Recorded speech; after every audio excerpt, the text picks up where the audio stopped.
Hello, everybody. Welcome to episode 185 of Nintendo Power Block. I am one of your hosts, Corey Deerigan. Alongside me, as always, is that retro code, Eddie V. It's time for a good old list. Yeah. Yeah, so obviously this week there's no live show like we stated last week because this episode will be recorded in advance because I'm going on vacation. So we didn't want to miss a week, so we're recording a what people like to call an evergreen episode. Ed, this one should be really interesting. It's going to be different. We're not going to talk about, what games we've been playing, the news, if something really important happened this week, like, I don't know, a Nintendo Direct. I'm going to hate myself, but it's all right. Actually, if a Nintendo Direct happens, I will probably be home because they usually happen on Wednesdays or Thursdays, and I will be home on Tuesday. So, but anyways, how are you doing tonight, Ed? How are you doing? I'm doing good. Was just going through my list and fine-tuning some things, and I cannot wait to talk about the games that I chose. So, whatever you guys may think that will be on my list, you're going to be in for a surprise. Yeah, I kind of was fumbling through this list, and then I kept looking at the games I had on my Switch, and I was like, oh yeah, I really like that. So I made a list of like probably 40 games and whittled it down and kind of moved things around and everything. And so, yeah, by the way, what we're talking about, we're doing a top 25 games. Let's see, top 25 games that we experienced on Switch since it launched. This will be coming out on, I think it's coming out on March 3rd, which is the official birthday of the Switch heading into its 4th year. So good timing for this episode. Yes. So that's kind of our topic. But before we do that, we're going to talk about kind of the future of Nintendo Power Block going forward and kind of what kind of content you can expect from the Nintendo side of things on Boss Rush Games. And we're going to kind of have a candid discussion. We haven't talked about this before, but I mean, we have, but not this particular time. So we're going to go through that and kind of just go through and see what our focus is going to be moving forward and everything. I know we kind of do this once every couple months, it seems like, but we kind of see what's working and what doesn't, and what people kind of want from the show and everything. So that's kind of where I'm sitting here. We're gonna go through some of this housekeeping real quick. For those of you, wow, you can tell I've worked a long day today, and it is Yeah, almost 10 o'clock at night. So anyways, for those of you new here, welcome to Nintendo Power Block. Each and every week, Ed and I, as well as our friends from around the internet, come together to talk about the latest news, rumors, stories, and games from the world of Nintendo. You can join us live on Mixer and Twitch on Monday nights, or watch and listen on Thursdays on your podcast service of choice. If you're listening on Apple Podcasts or Spotify, please rate and review us. Leave us those 5 stars and a nice review. It really helps with discoverability and where you can find us and all that stuff. Ed, by the way, looked on Spotify. We are the 30th most listened to Nintendo podcast. Ooh, yes. So, I mean, there's a lot of Nintendo podcasts, I'm not going to lie. But when you type in Nintendo podcasts on Spotify, we are the 30th podcast that comes up.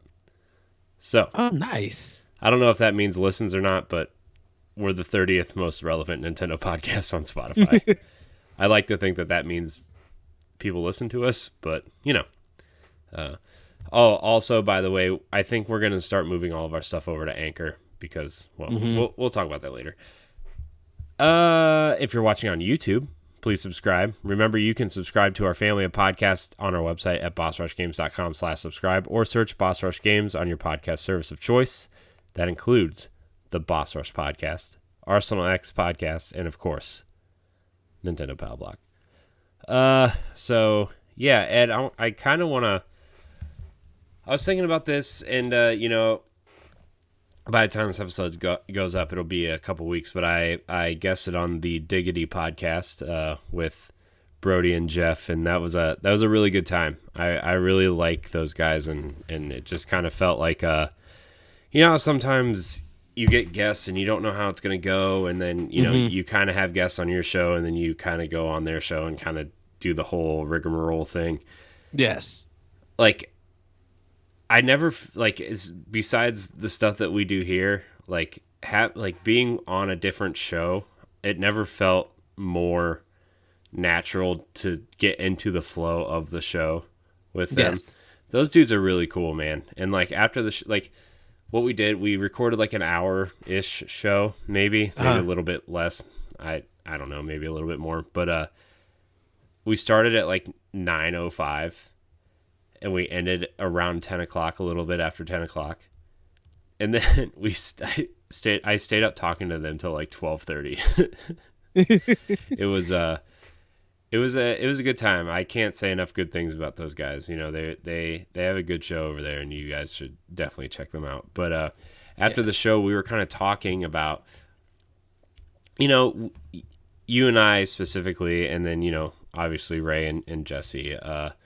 To an extent, we've kind of tried to experiment with a lot of different things, right? Like, do we do YouTube? Do we do live streaming? Do we do just focus on the podcasting stuff, or do we kind of throw everything at the wall like we kind of have been and see what sticks and see what doesn't, right?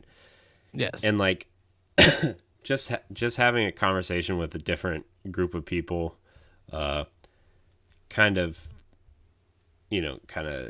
made me, because I've had this discussion with a few of our guests that we've had on, right? And they all kind of say different things, and this conversation I had with them kind of felt more relatable than the rest of the conversations I had, because like I like to hear what other people's perspectives are, or like what they're trying to do, right? Not that I want to like copy everybody, right? Like that's not, it's just to see like what works for these people, what makes it click, what are you trying to do that's different, or what are you trying to do to really make the best kind of product out there, right? And yes. And I kind of sat this morning in bed a little bit before I got up to go to work, and was kind of jotting some notes down, and the one thing I think we are the strongest at, and I'm pretty sure everybody on the team agrees,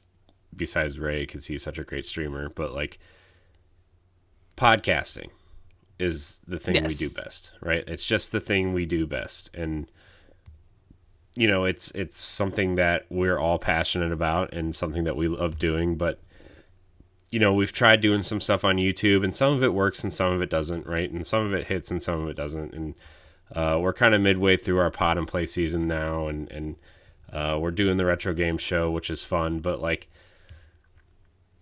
podcasting is kind of where we sit, right? And so I kind of want to do more with Nintendo Power Block in that space. So I've kind of come up with like a something that I think would work for anyone listening, us in particular, creating the shows and stuff. I was thinking about expansion pack, right? Like I was thinking about that and how we could include that into Nintendo Power Block.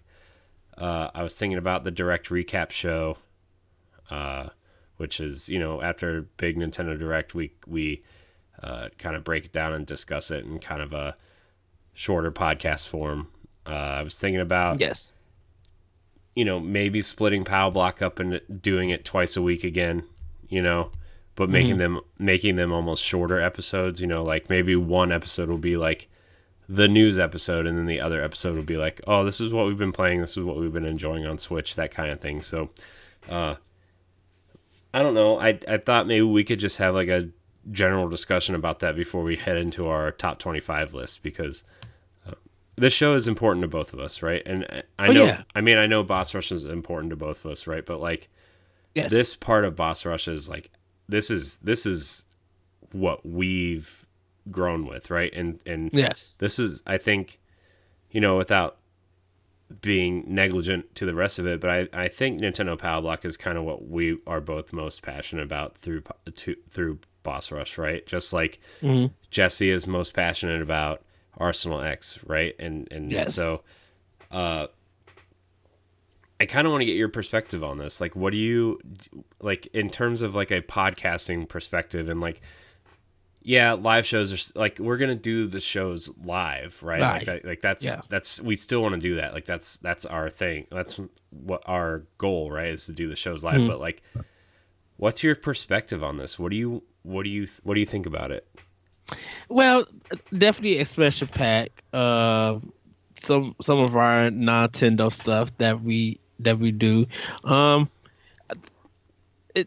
I think what I like when it comes to pop, like definitely when we're doing our expansion packs, and we just have this like general conversation of what we think or what we predict or what we could see in the future. Like if you take 2 episodes ago, how we talked about the Zelda trilogy, like that could be an expansion pack because we're building on stuff. Like, even though it's just a big assumption, it's not a really big expectation. It's just like we build on stuff like that. And I think for Power Block, when we talk more about Nintendo, of course, like you said, the news, what we've been playing and stuff, and definitely community questions. I think we try to look at it in a different perspective. And when we do that and bring it into podcast form, I think people would just like, once again, they'd be like, "Oh, that's a nice idea," and everything. Going forward with Power Block and doing multiple podcasts and stuff, I think we got to figure out which one that we go about is in doing it. Because definitely when we start talking about Nintendo and we just get into the zone, and it feels like sometimes it may feel like it's really rambling, but when we're having that good conversation, we just don't want to let it go. Those are kind of the good podcast things, episodes that we do. I can see in the future us doing about maybe 3 things for podcasts for Power Block. So definitely the main Nintendo Power Block, a expansion pack, and I kind of want to just, you know what? I kind of want to have a history revisit podcast for Power Block, just like maybe a game that whether we played it or not, or we watched it, just revisiting what we were doing at that time when that game came out, and if that particular game, if we did play it, what do we think of it then? Did we think of it now? Because I think that's one thing that we haven't done for Power Block, is that we haven't actually examined a particular game, whether it's old or new. And this is not saying it's a book club kind of thing, but literally taking just making an episode where maybe we do look at Metroid Other M, of what did work, what didn't work, and why we felt that way about that game. And stuff, because I'm like, that's one thing on Power Block that we don't do, and even in just Boss Rush in general, we just sometimes don't do an episode on one particular game. And I kind of think that would be a good thing, added of course to a special pack, like I said, in Power Block, like really focusing on one game and just talking about it. Yeah, I completely agree with you. I think that's a cool kind of almost like a Retronauts sort of way. Yeah. Like a retrospective. Yeah. In a sense. And it could be like any Nintendo game, third party.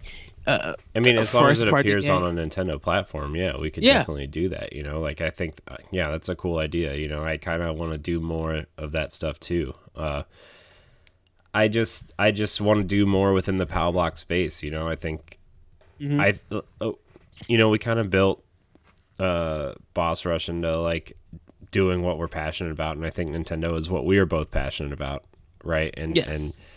and I want to do more within the Nintendo space, because that's what I started podcasting for anyway was Nintendo, and you know, it kind of grew in different paths and different branches, right? And then we met each other to do this show, but then, you know, I mean, like, it's all kind of grown from my love of Nintendo and your love of Nintendo. So like, why don't we just do that?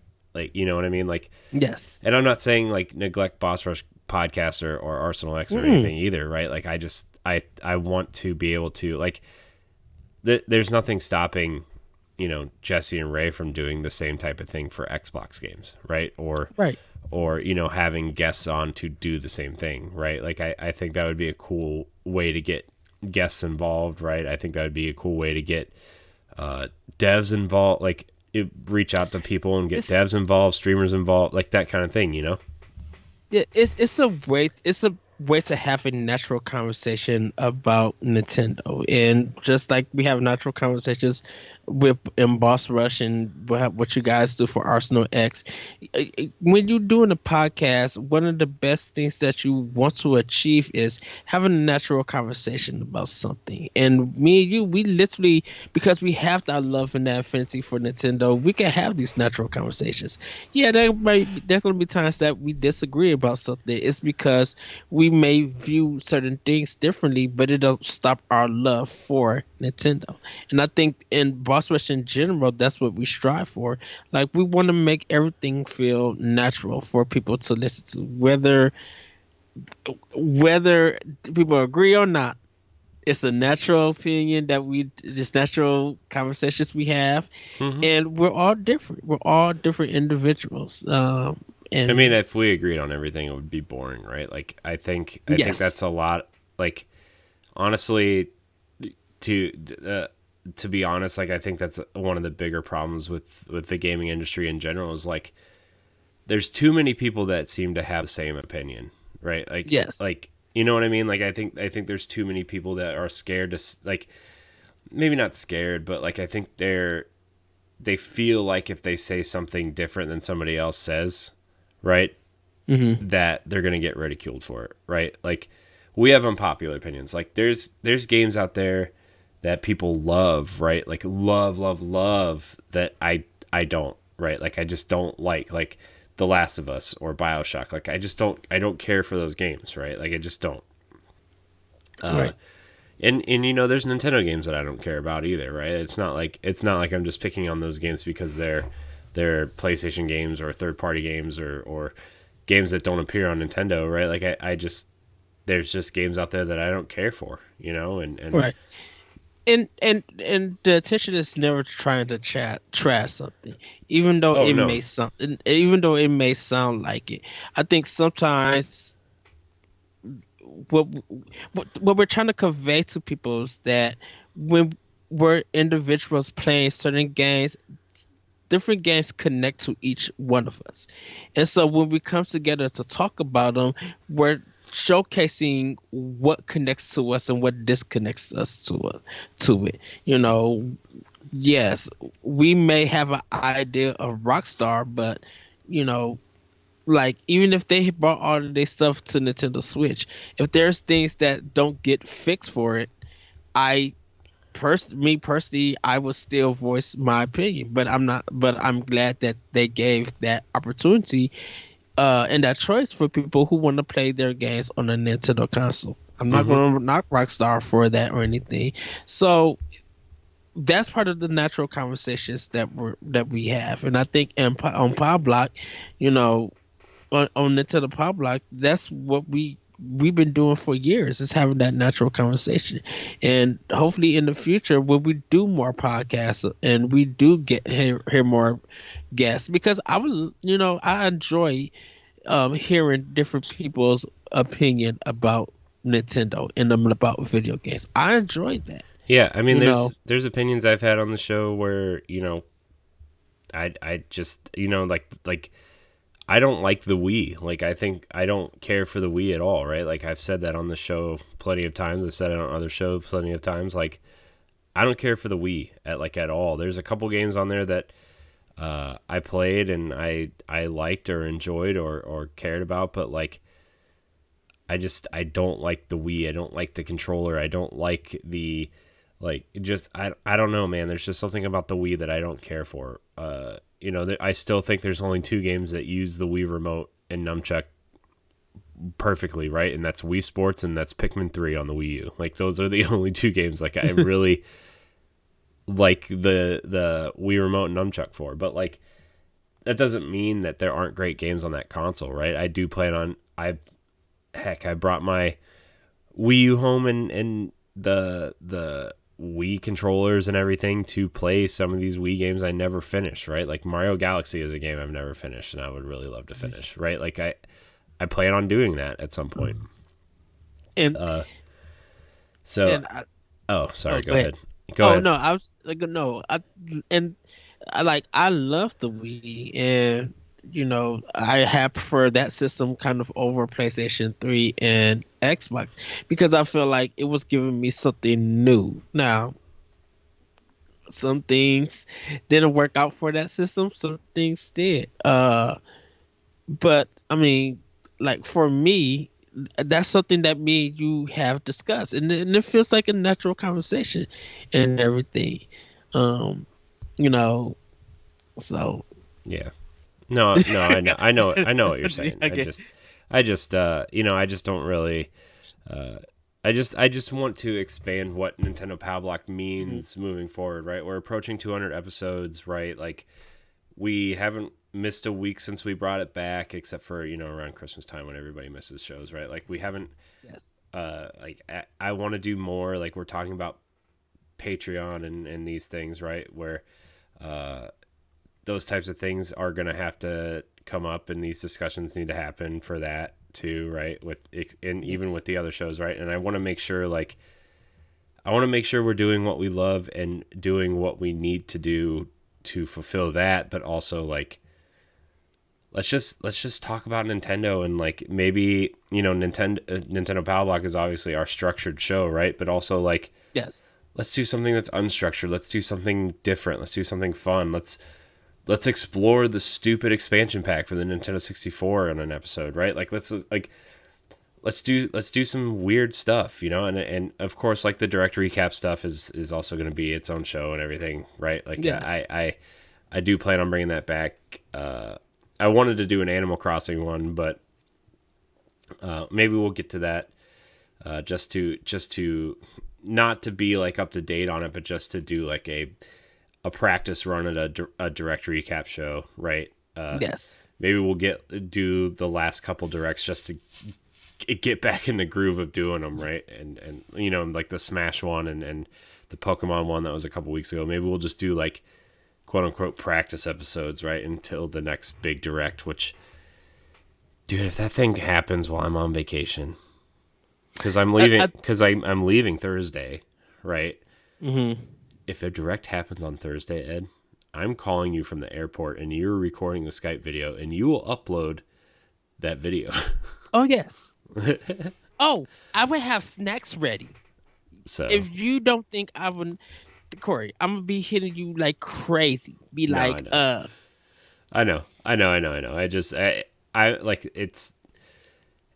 I just remember like it's this. So I'm going to tell a quick story here, and people who've been following us for a long time know.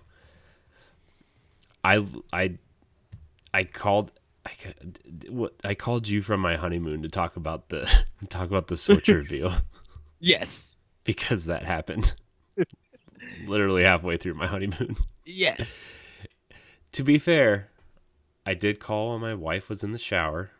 I did not, I wasn't like calling while we were like on a beach somewhere, right? Like we were in our room and she was in the shower and I was ready to go to dinner and they did the Switch reveal, right? So I just want to do more fun stuff like that. And yes. yeah, so what you're gonna start seeing stuff pop up on podcast feeds that will be different, but also you're still gonna get Nintendo Power Block.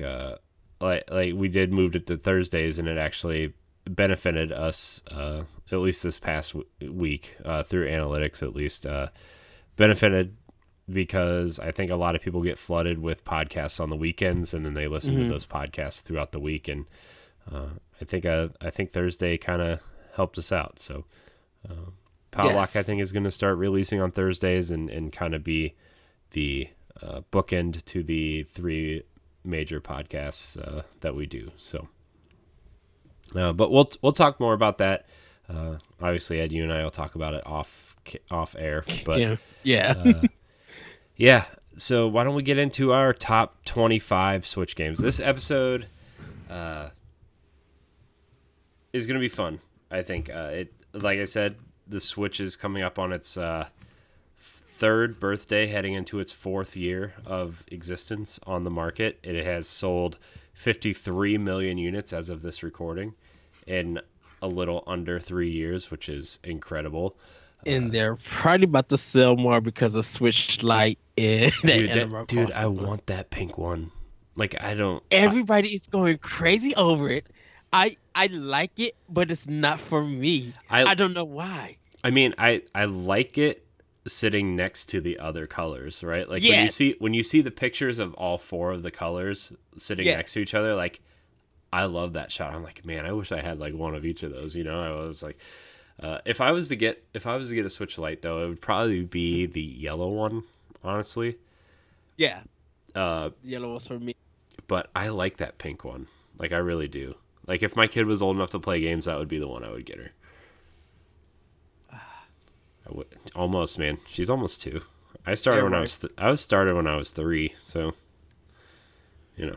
Everybody was just like, "It's Kirby." I was just like, "It's beautiful," but it's just like I'm mesmerized by that Animal Crossing. And yes, I know we're gonna get into the list, but I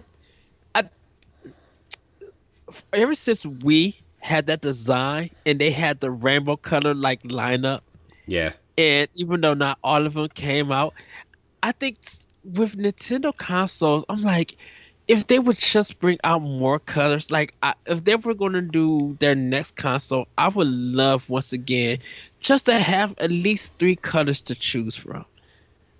Whatever they do with their next console. Well, I 'Cause mean, they think- did. They had the Joy-Cons.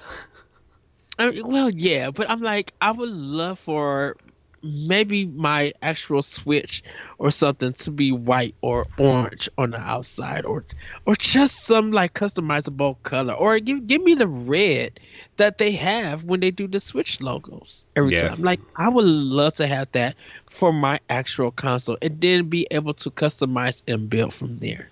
Yeah, I'm rocking the blues again. I was rocking the grays for a while, but then I'm like, you know what? Vacation's coming up. I should charge these blues and rock them on vacation. So, but yeah, dude, I love the blues.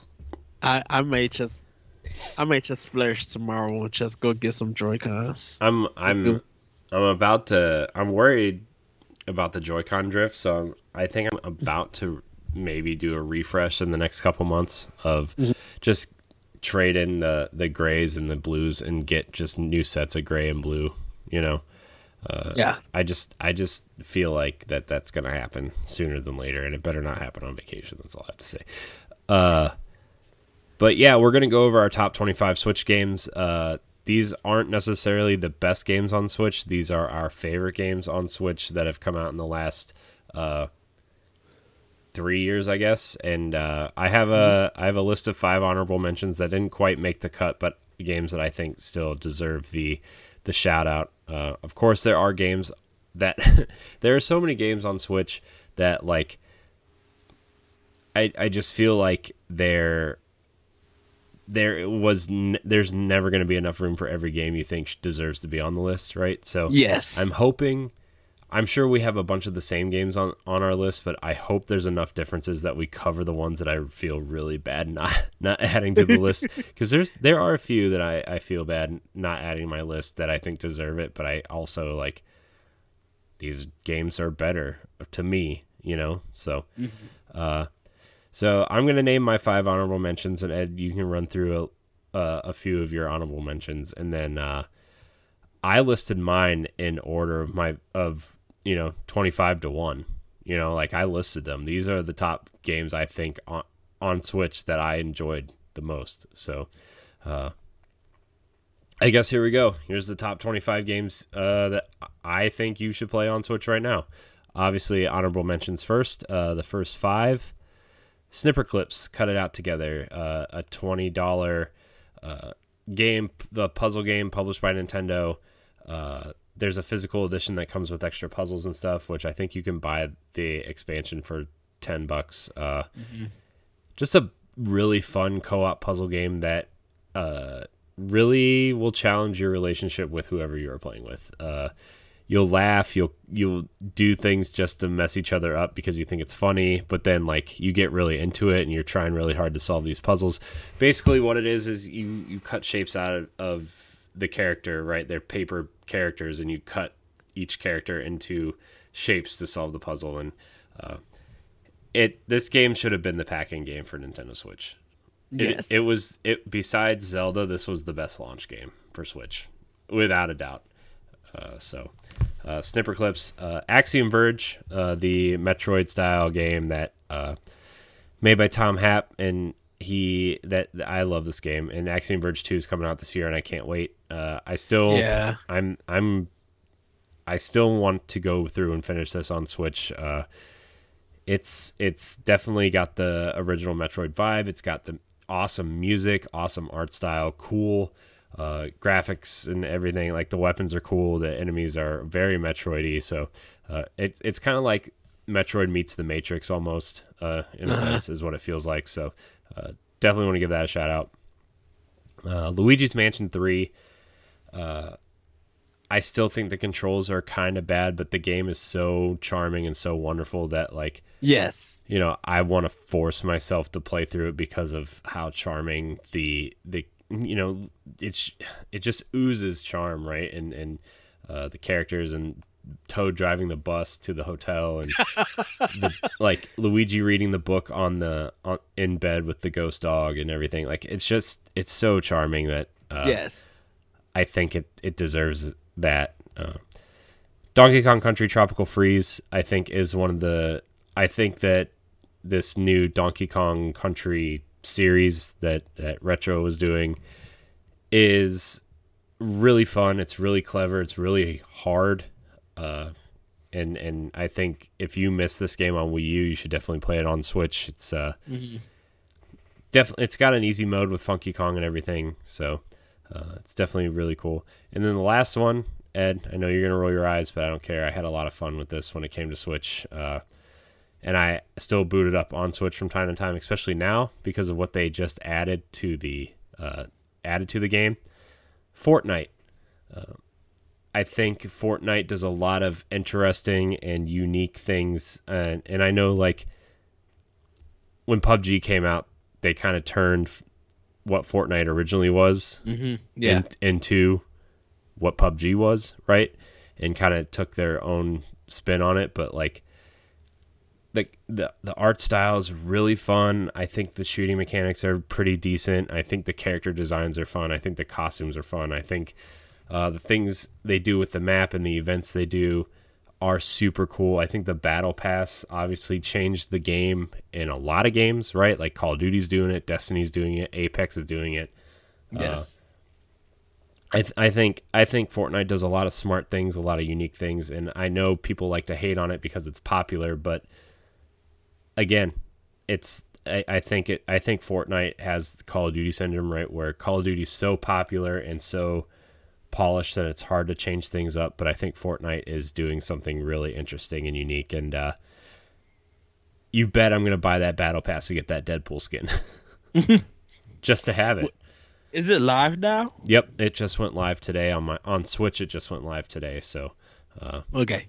I think if you just buy the Battle Pass, you get the Deadpool skin, which if you do, I'd just be like, okay, sure, sweet, awesome. So those are my honorable mentions. Again, I'm sure there's a ton out there that, you know, like I think Minecraft should also be mentioned on there, but like there's nothing else to say about Minecraft at this point. It's just a juggernaut.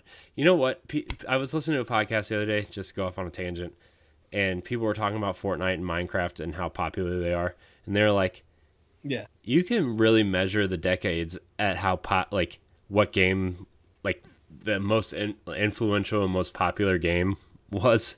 And like somebody said Mario for the 80s because of how it turned the NES around. But then they started getting up into like the 2000s and the 2010s and like what 2020 is, right? Like, like the early 2000s was like Angry Birds. And then like wow. And like the late 2000s was like Minecraft and everything, and then Call of Duty was like the early teens, right? And then the late teens was defined by Fortnite. I'm just like, this is such a fluctuation of games coming in here. It's just like whatever. Anyways, Exactly. Ed, what are some of your honorable mentions here? Because I know there's some on here that you have that I don't. So I'm sure. These are my honorable mentions, my alternatives. Lightfall, Yuko's Island Express, Hollow Knight, Super Mario Maker 2, Ultimate Alliance 3, Pokemon Sword and Shield, Link's Awakening, Luigi's Mansion 3, Breath of the Wild, Splatoon 2, Doom, Skyrim, Mario Kart 8, Xenoblade Chronicles 2, Fire Emblem 3 Houses, Bayonetta 2, Kirby, Snipper Clips, Smash Ultimate, Mega Man 11, Bloodstain, and also Curse of the Moon, Yooka-Laylee and Impossible Lair, and Disgaea 5 complete. That's quite a few. Yeah, reason why I put all of those on my alternative, because as fantastic, phenomenal those games are, I really was trying to go for something different on my list with games. And of course, this could have just been the list itself of 25. Heck, Nintendo's own first party could have been its own 25 list, but I really wanted to change it up. That's true. Like when I was building my top 25 list, I was like, I have a lot of Nintendo first party games on here, which I'm not surprised. It's a Nintendo console, right? And Nintendo usually delivers, right? But I was kind of surprised at how much Nintendo first party I actually enjoyed, because like, there's first party games that I just don't care about, right? Like I know there's certain games that you care about that I don't, and there's other games that I care about that you don't. Like you named a few on your alternates list that are definitely high on my list, and yeah. So it's interesting to see. Man, I'm kind of like hitting my second win now after that first 30 minutes of show. I was struggling to be like not say, Ed, I'm tired, man. But now I'm like hitting my second win. Now I'm getting excited. Sorry, I don't know why I interrupted the show to say all that, but I think there's just so much quality on the Switch now that it's hard, like we said, to make a top 25 list. Now, don't get me wrong, there's a bunch of garbage out there too, like a ton of garbage on the eShop, but there's wacky experiences for everybody. Let's put it like that. Sure. Yeah. All right. Yeah, because I don't know why anyone would pay like $1 to have a Fireplace game on their Switch. I don't understand. But I mean, hey, I don't understand either. But to each his own. So exactly. All right, I'm going to start with my number 25, Ed. Okay. And I'm actually quite surprised that it made my list. But I was also surprised that I enjoyed this game as much as I did when it came out. And that is Marvel Ultimate Alliance 3, The Black Order. I was really surprised at how much I was taken to this game. I wasn't sure, right? I wasn't even going to get this game because I was like, I'm not a big Marvel guy. I'm not a big superhero guy in general. There's certain movies that I enjoy, right? But I like them because they're good movies, not necessarily because they're superheroes, right? Like, I'm just not...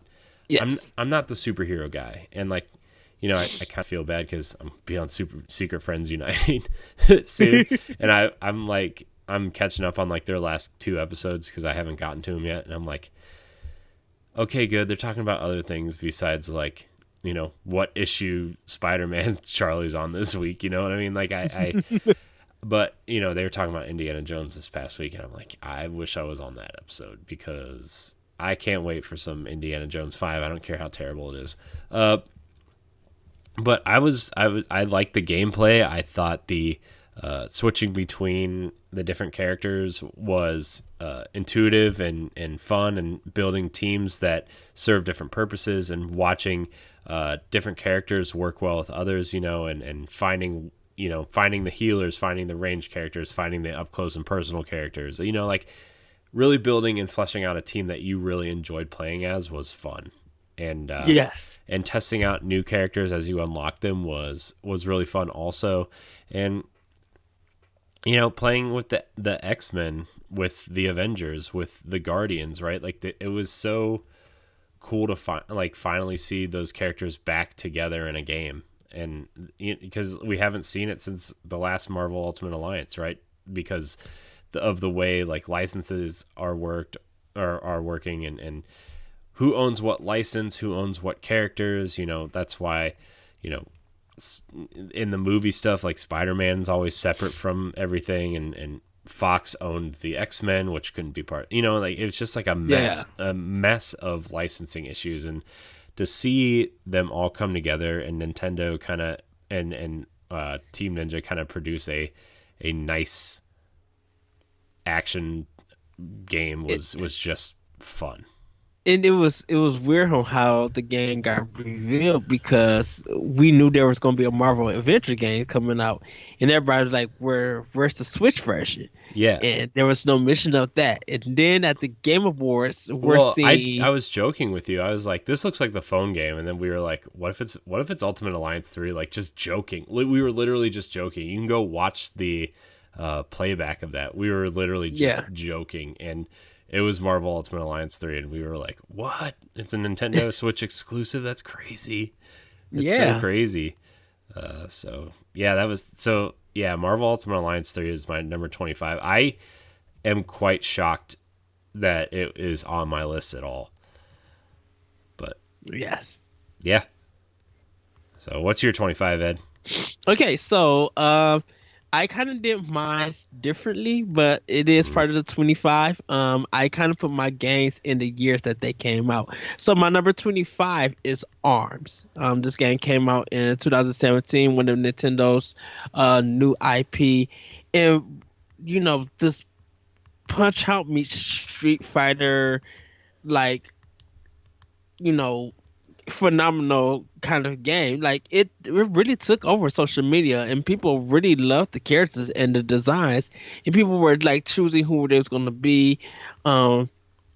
Watching it with you guys, like the reveal when they was talking about it in Japan, like it was like really amazing. Then playing the beta, I was just like, this is gonna be something, and I definitely enjoyed it, and I love this game. I know people ridicule me about ARMS 2 happening, but I believe because there's a strong community and ARMS did sell good, that I have a feeling that they're gonna have an ARMS 2 and develop it more. But you cannot deny the fact that it was a game of, there's just something different of mixing this feeling of Punch-Out and a fighting game together, and it was just as wacky as it was.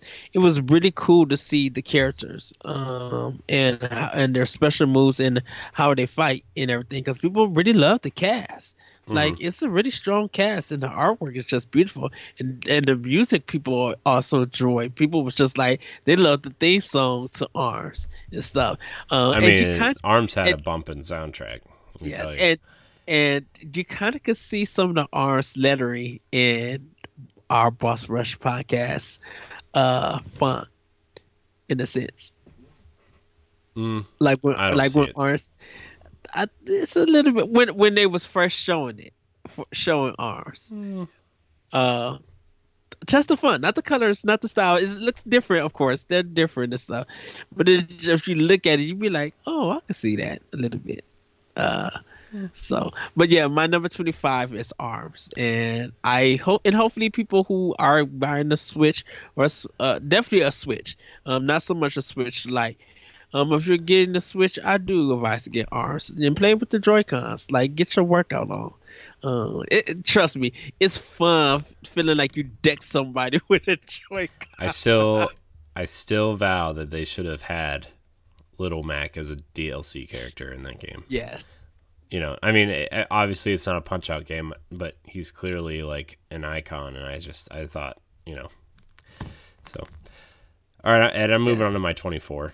I don't really have a lot to say about this because we've talked a lot about it, but it holds a special place in my heart just because, we'll get into it. Captain Toad Treasure Tracker is a really fun puzzle. It's like a anti-jumping platformer, I guess you would call it. And you just solve isometric puzzle. Yeah, you solve little isometric puzzles and try to get to the end and collect stuff if you really want to. And I played it a lot on the Wii U, and also this was the first game I bought when my daughter was born. It came out on her birthday, and like it just kind of like, I don't know, every time I think of Toad, I just think of her now and Toad and Toadette, and playing that game in the hospital while she was, while we were trying to make sure that she was okay and healthy and staying alive and eating enough, and you know what I mean? Like it just, that game has a lot of emotional attachment to me as well. So Captain Toad Treasure Tracker, great game. If you haven't played it, that game.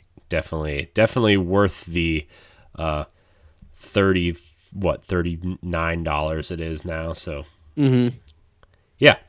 And if not, play the demo and fall in love with the demo so you can get the game. Cause and then there's I love that. There's new extra levels also. So yes. Ed, what's your 24? Well, of course, my number 24, Graceful Explosion Machine. I cannot really. That's that low.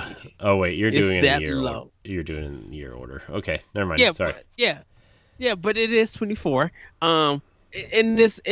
It is low like that because like a lot of people don't kind of see it in that light. People don't talk about it, and I don't know if that developer has made a new game. I have to actually check, but man, this is one of those zone end games that you learn by being destroyed, by finding out what kind of strategies works. And because I'm a little bit old school, high scores was always a big thing back in the day of gaming. And like this one really tested your skill to continue that high score. So doing different ways of shooting enemies and making sure that you dodge right. And it's such a fun game. I cannot stop. I literally got sucked in playing this game a while back. I put it on my I ended up playing it with my Pro Controller and putting it on my TV, and I was just like, man, I'm back in the zone with this game. Your skill will suck if you don't keep up with it, but once you get back to it, it's so phenomenal. Just I love this game. So my number 24 is Graceful Explosion Machine. Nice. My number 23, Ed, is Super Mario Maker 2. I spent a lot of time making 3 very fun levels, and let me tell you, boy, that game. This is a game, I think if we weren't podcasting and trying to keep up with everything, this would be a game that I would play more often than I have been.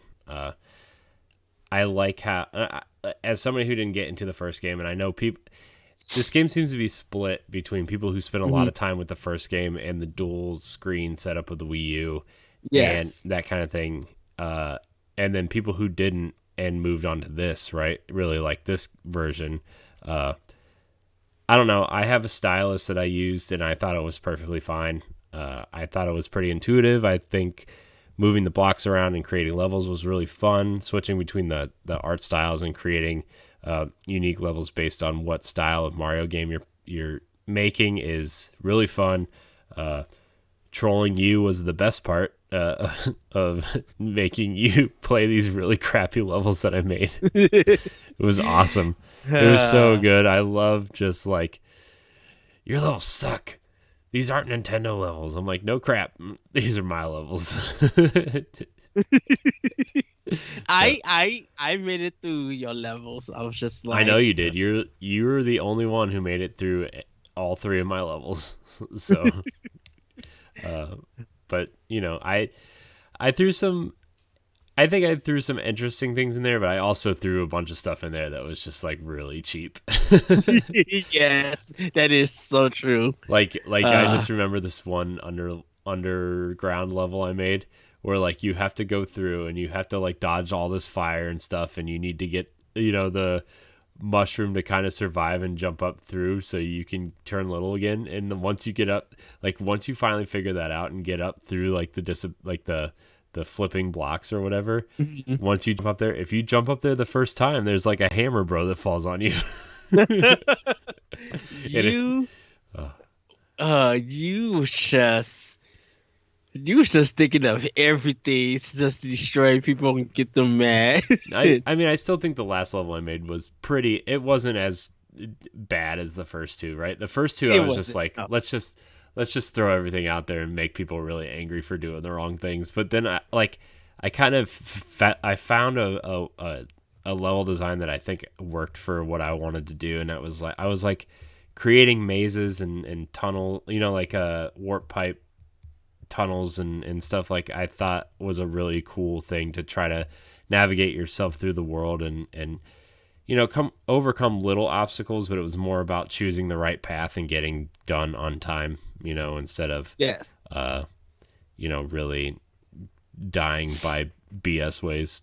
So but yeah, And it's funny that people are still playing that game and making levels I and know, putting it and up. and Hey, like with the Zelda stuff that came out, like I really want to go back yes. to it and try it out, and maybe we will. Maybe we'll do a stream on it. I kind of want to do more of that kind of stuff too. So maybe we'll go back and check it out. So Yeah, shoot. Wendy's even got made a couple of. I think Wendy's and Arby's made some levels. I'm like, wait, what? Okay. roast beef with some horsey sauce sounds amazing. Oh, I Curly might fries. go get. Uh, Um. all right, let's move on Wow. before I even remotely decide to start thinking about that. So, Ed, what's your 23? I know my number 23 is Battle Chef Brigade Deluxe. This is a game, beautiful animation where you are making food and like it's kind of like a Tetris style puzzle game too. Really having fun with it. I picked it up. But I got to play some more. But man, I was just like I got sucked in for a bit. I'm like, ooh, this is so good. The animation, the music. I know there's a lot of dialogue that's in it. Um, but yeah, this was the one that people were just like, if you don't own this game, it needs to be on your Switch. A lot of people love this game, and it was kind of low key, but I do recommend people picking it up. It's my number 33, Battle Chef Brigade Deluxe, and it's not intimidating or it's not hard. You're easy. You're able to pick it up and learn how to play it and go about the game. Nice. All right. So my 22 is a game you mentioned in your honorable mentions also, Lightfall. It's a really unique, fast-paced platformer with a lot of cool lore in it and a lot of cool story in it that you kind of have to go find, right? I found this game at PAX East when I went a few years ago, and then Jesse fell in love with it later that year when it came out, and it's if Sega took Sonic seriously, this would be the approach I would want them to take with Sonic, right? Yes. I don't need them, like, it feels fast enough to, like, it feels fast like Sonic should feel, right? But it also has that precision platforming where if you need to do some jumps or some kind of, unique kind of mechanic, that it fits, right? And so Lightfall, really awesome game. We have a indie masterclass on our website that you can go check out. When we used to do Nindy Showcase, we kind of rebranded that stuff Indie Masterclass. You can go watch that episode. Jesse joined us, and it's just an awesome game. So you can check that out. But yeah, Lightfall, number 22. Yes, and my 22 is Blossom Tales, The Sleeping King. Nice. Um, top down 8-bit, 16-bit looking Zelda game.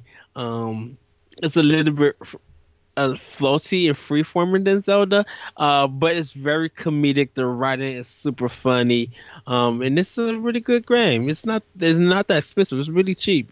So you guys will be able to pick it up if you want old school Link to the Past style game for your Switch. So yeah, Blossom Tales, the Sleeping King.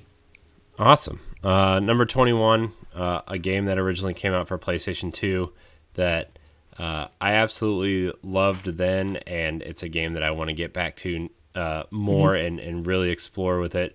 Final Fantasy XII: The Zodiac Age is the definitive version of this game. They've updated some of the leveling mechanics, the character models, the music is awesome. The level designs are awesome. The battle mechanics are kind of single player MMOE. The judges are awesome looking. I love and adore this game, and Have you set your stuff to automatic so you don't have to keep going to the menu screen and stuff? no, I didn't know you could. I mean, I probably just skipped through the tutorial just to get to the game, but maybe I missed that.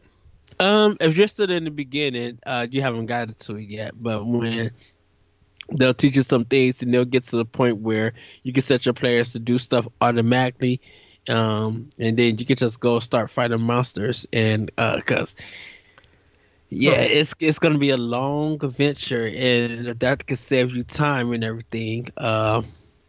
Let's say go ahead and do it, and also you got the turbo, so you go double time speed if you need to. Yeah, but that's which I'm so glad Square Enix did that. Yeah, but that's my 21. So okay, and my 21 is Kamiko. This is a game from Japan that when it first came out, it was only $5. It's probably one of the most. It was the first imported game. People are seeing it in Japan, was just like, what the world is this? And that's how people got into the import scene for a Switch. And when they figure out how easy it was able to do, then 2 days or a week later, it came out here, and I think it sold like 150,000 copies or something. It sold really well at $5. yeah, It was a top-down kind of Zelda-style game where you get like 3 heroes that you could choose from. And you go on this adventure, and still to this very day, it's so good. I need to get back to it so I can finish it. But I am thoroughly enjoying Kamiko. Funny bosses, great fights. It does get a little bit challenging, but if you stick with it, you'll be able to get through. So Kamiko is my number 21. Nice. My number 20 is Yooka-Laylee and the Impossible Lair. We just did a pod and play episode on it actually a couple weeks ago by the time this posts, so you can check that out. It's the original Yooka-Laylee was a love letter to Banjo-Kazooie, but I feel like that was a game made where they knew they had a limited budget, so they did what they could, right? And now that they partnered with Team 17 and have a lot of, a better perspective of what they want to do with that character and everything, this game is definitely a love letter to Donkey Kong Country, the Super Nintendo games, and it shows, man. Like the awesome animated backgrounds to the monster design and the enemy design to the way they just animate and move, right? It just feel like even the minecart levels that you get to later, like it's definitely like their love letter to Donkey Kong, and I feel like that this fits Yooka-Laylee way better than what they try to do in the vein of Banjo-Kazooie. I love this game. I almost put it higher, but I just haven't finished it yet, and I want to make sure, like, these other games I have on my list, I have had a lot of time with and played a lot more of that.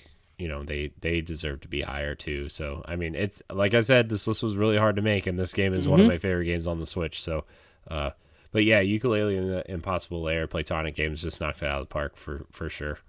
Yeah, I playing the 3D one, playing the first one on X on one, and then playing Ukulele on PS4.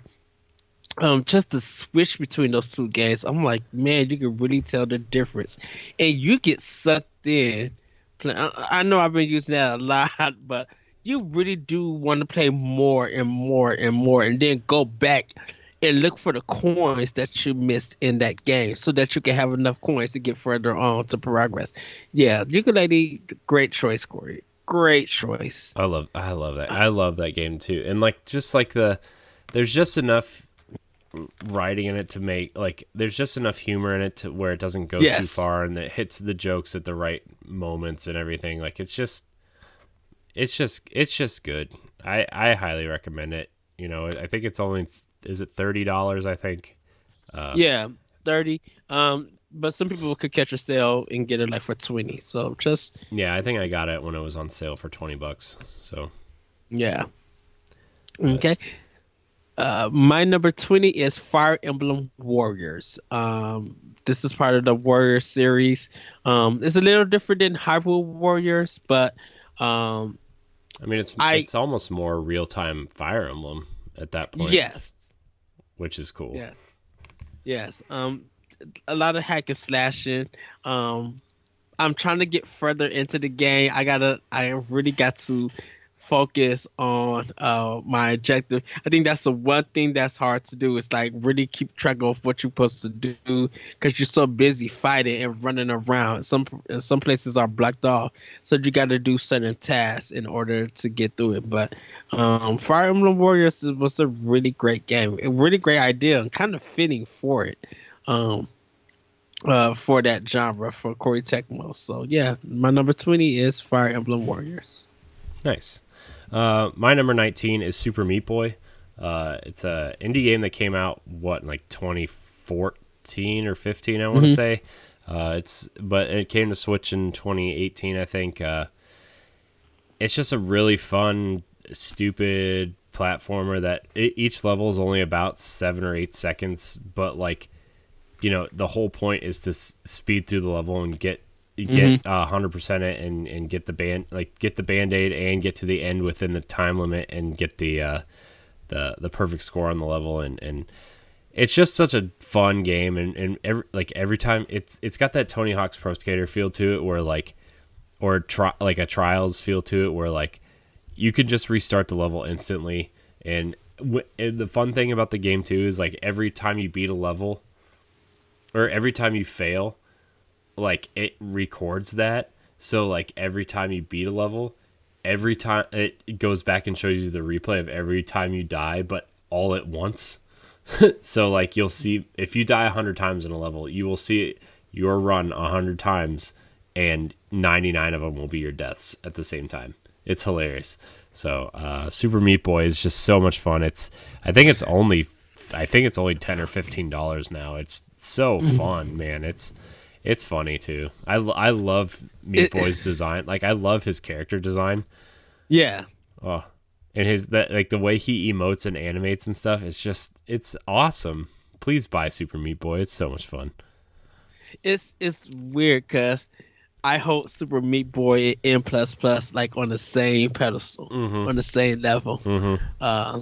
So Yeah. yes, M plus plus with a game. Don't worry. So my We will next, get there. uh, my number is it 19? Yeah. Yeah. My number 19 is Puyo Puyo Tetris. It's probably going to be higher on your list, Corey. I cannot express this enough. I love this game so much. Tetris and doing Tetris is just you get zoned in and Puyo Puyo, man. Like actually playing Puyo Puyo, then playing the one on Genesis, like it's so good and it you could spend hours upon hours playing this game. And it feels good playing it online against other people because when you get to like really show off and make them feel not feel bad, but when you like making it hard for them to get through, it's a satisfying defeat at the end, but you pretty much laughing and cracking up when if you do Coach Co out and you're screaming, no, no, like it's so much fun playing this game. So yeah, my number 19 is Puyo Tetris. Nice. Man, we'll get there. It's on my list, but it's higher up. My number 18 is Super Mario Odyssey. I didn't love this game as much as everybody else did, but that doesn't take away from how fantastic the game is. You know, it feels like Mario. It feels exactly how you want it to feel. Finding the moons is challenging. I love the outfits that you can buy and change Mario into. I think it changes. I think it just changes the feel of, you know, customizing your own Mario is just fun, and finding the outfits and the stickers for your ship and everything is fun. And you know, I don't really have a lot to say about Super Mario Odyssey. It's just a fun game that is really challenging towards the end, and if you want the challenge, it's there, and it just feels fun to play. Like I booted it up the other day, just not that I wanted to play Mario Odyssey, but I wanted to play a Mario game, and like running around those levels for a couple minutes is just still super fun, you know. And I found a few moons, so yay. But that's my number 18.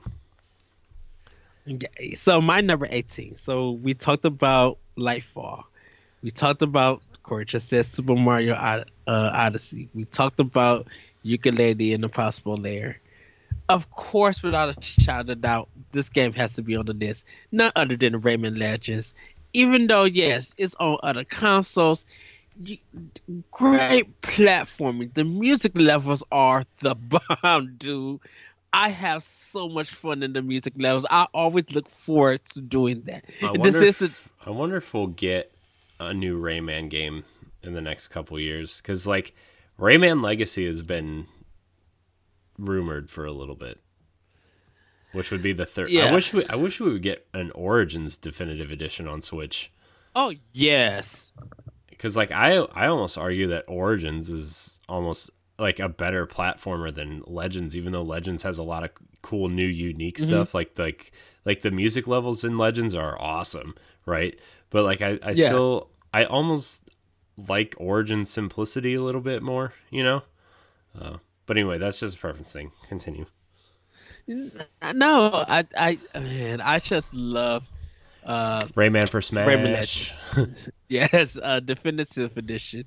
And this is kind of where we first saw Amiibo come into play, but it never happened. And I want to have Rayman Amiibo. But how do you do a Rayman Amiibo? None of his limbs are attached.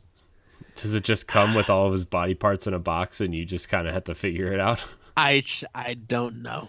When I seen it, I was like, I will buy that. I mean, I agree. I think Rayman is a cool character. I wish, you know, but all right. That was my 18. I'm going to move on to my 17. Ed, it's a game that you love very much. I'm sure it's much higher on your list. Bayonetta 2. Actually, it's not on my list. Well, you suck. It's you know, I played through going back to Bayonetta 1 and then going to play Bayonetta 2.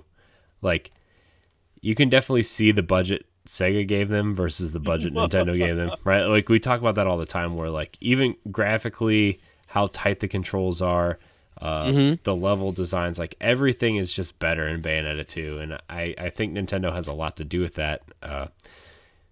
It's just a fun, unique, stylized action platformer, and Bayonetta is just a really awesome character that you can just do all kinds of cool things with, and you know, Ronan is cool, and I always forget the New York guy's name, but he's like a really stereotypical 90s New York gangster kind of guy that's kind of your sidekick or whatever, and forget about it. Yeah, I know. I knew you were going to do that.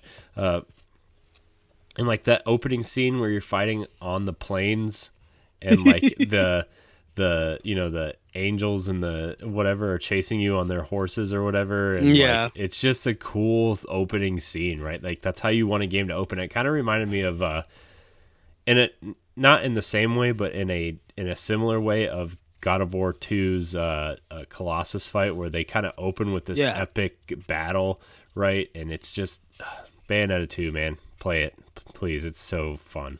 I can't wait for Bayonetta 3.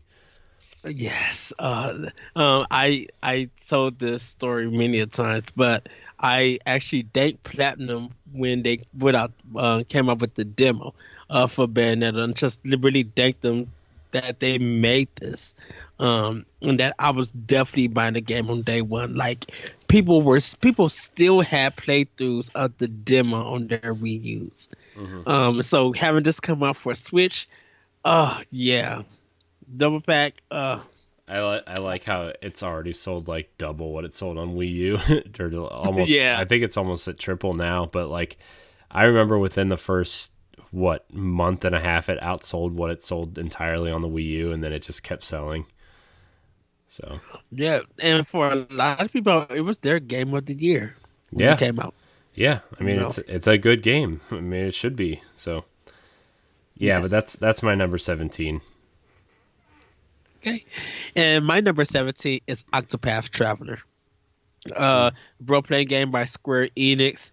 You play as different classes that must go on their own journey. It's a different combat system. You can defend or attack. Every time you defend, you go up a little level to be able to do a more powerful attack.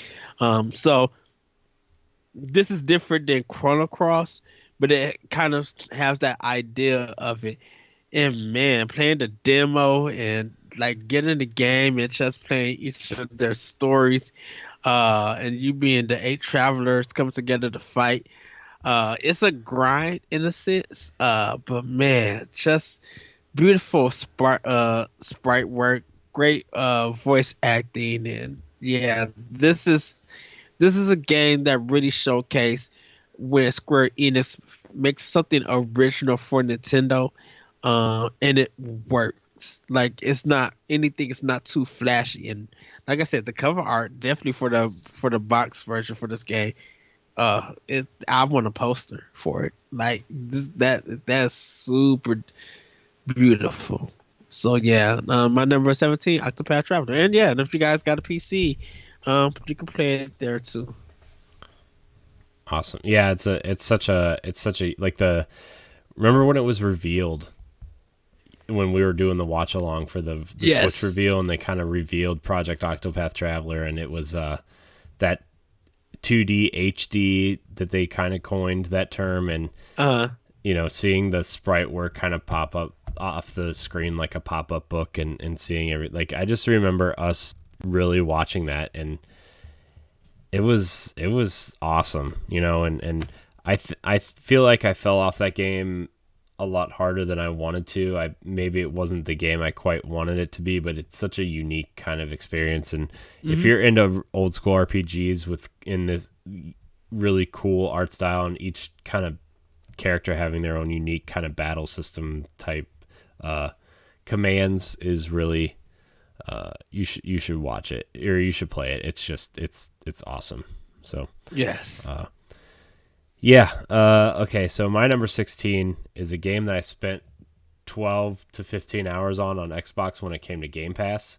And then when it was announced for Switch, I stopped playing it so I could play it on Switch specifically. Mutant Year Zero. It is a kind of an overhead kind of strategy, kind of XCOM-y style game where you actually get to move your characters around the environments and search for stuff to upgrade your weapons and kind of upgrade your characters and stuff. And it has a kind of like a sneak up mechanic on, you kind of can get the first jump on enemies and stuff. And it's really cool. It's really got a unique style to it, kind of like a steampunk style to it that really unique, kind of takes place in the future ish, where humans are kind of trying to survive, and there's animals that are also like anthropomorphized. Man, that word is so hard to say. Anthropomorphic. Yeah, you know how everybody has those words that's really hard to say. That's it. So that's it for me. But it's cool. I like the the approach mechanics is very hard. It's very challenging, but getting through a battle and finding the stuff is really rewarding, and exploring the environments is cool. And when you get to your kind of base, it's really cool to explore the base and take on different missions, and it's just really fun. And I think with the Switch version, I didn't get that far in it yet, but they added a new party member that you can switch in and out. So yeah, it's cool. I love it. It's definitely a unique take on the strategy genre, but also I wouldn't really recommend it if you aren't into hard strategy games. Even on easy, it's pretty challenging. So, but if you're in for the challenge and you like games like XCOM or Fire Emblem, you should check it out. Mm-hmm. So that's my number 16. Okay. My number 16, I had to kind of bring my hype down and like take this one in. My number 16 is Gris, or Gris for some Americans, GRIS. This 3-hour Metroid style game left me breathless, left me speechless. It was literally in the running for the game of the year with another title that I got on my list, that I'll talk about later on. But just the animation, the artwork, I literally would like tweeted out Santa Monica Studios, take a look at Gris and try to implement this artwork for a God of War game or something. Like, I've never did anything like that, but this, just seeing how the colors unfold, and like there's no dialogue in this game. Everything is literally you figure it out, and you watch the graphics, you listen to the music. Like it may be one of my best indie games when it comes to music and art. You know, there are other games that I feel like are some best stuff, but this one just like captured me because I love art. Was an art student back in high school and stuff. And this one literally just made me put my controller down. It's just look at the environments, just look at the design, and there is a like a developer's diary thing on YouTube, and it's just this. I had to watch it because I was just like, how did this game come about? And yeah, I don't know what else to say. Like, Gris needs to be on everybody's Switch, and I'm happy that it. Even though there was a little bit of controversy, I think with Facebook and stuff. I think it's a game that a lot of people needed to play. Like, I spent the $15 to play this game, and it was worth every cent, from animations to music. I think this I got more out of my $15 than Journey would have gave me if I would have paid for that game when it came out for $15. So no disrespect to Journey, but Gris just no. I agree with you. I think Gris is an amazing game. It's the first game I beat last year.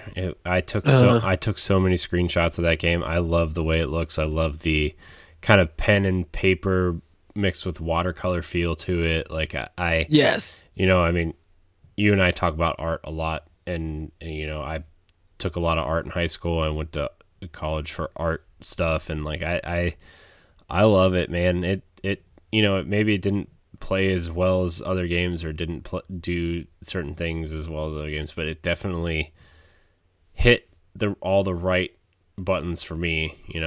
No pun intended, but you know what I mean? Like it hit a lot of the right notes for me, and it did exactly what I wanted it to do. And it didn't drag on too long. It wasn't, it didn't overstay its welcome. It did what it needed. It's such a unique and fun experience that I'm glad that I got it and played it, so. But yes. So good. All right, I'm going to move on to my number 15, if it's all right with you, Ed. Yes. My number 15 is Tokyo Mirage Session Sharp FE Encore. I'm not going to say a lot about it, but it's pretty much Persona Light, if you will. With it's basically a upbeat JRPG. It's a pretty simple JRPG, right? But it's similar to Persona, where you play as these kids, kind of.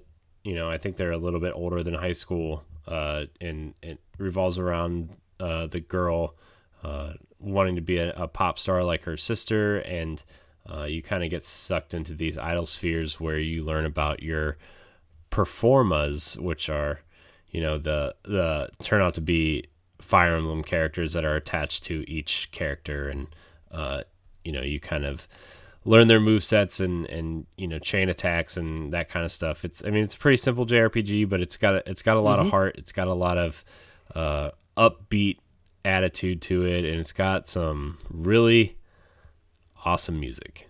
So Yes. But yeah, Tokyo Mirage Sessions Sharp FE Encore originally came out on the Wii U, now on the Switch. You should definitely check it out because it is cool.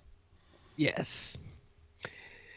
So my number 15, still, taking this one in, still keeping it low before I get to the next game and I get like hyper and wacky. The Gardens Between. This is a puzzle adventure game in the sense that you move the world using the right and you move the directional paths. You do press like one button like to get up or something, and then some other buttons you switch to different people to do other stuff. But it's a great narrative, and then when you get to the ending, like you literally see the ending, you will put your controller down and you might just want to cry at that moment. It's very emotional because some people could connect to what this ending is, and then just hearing that phenomenal soundtrack. Like I know I say that a lot, but when music in indie games has really just continued to evolve to get better and better, and I feel like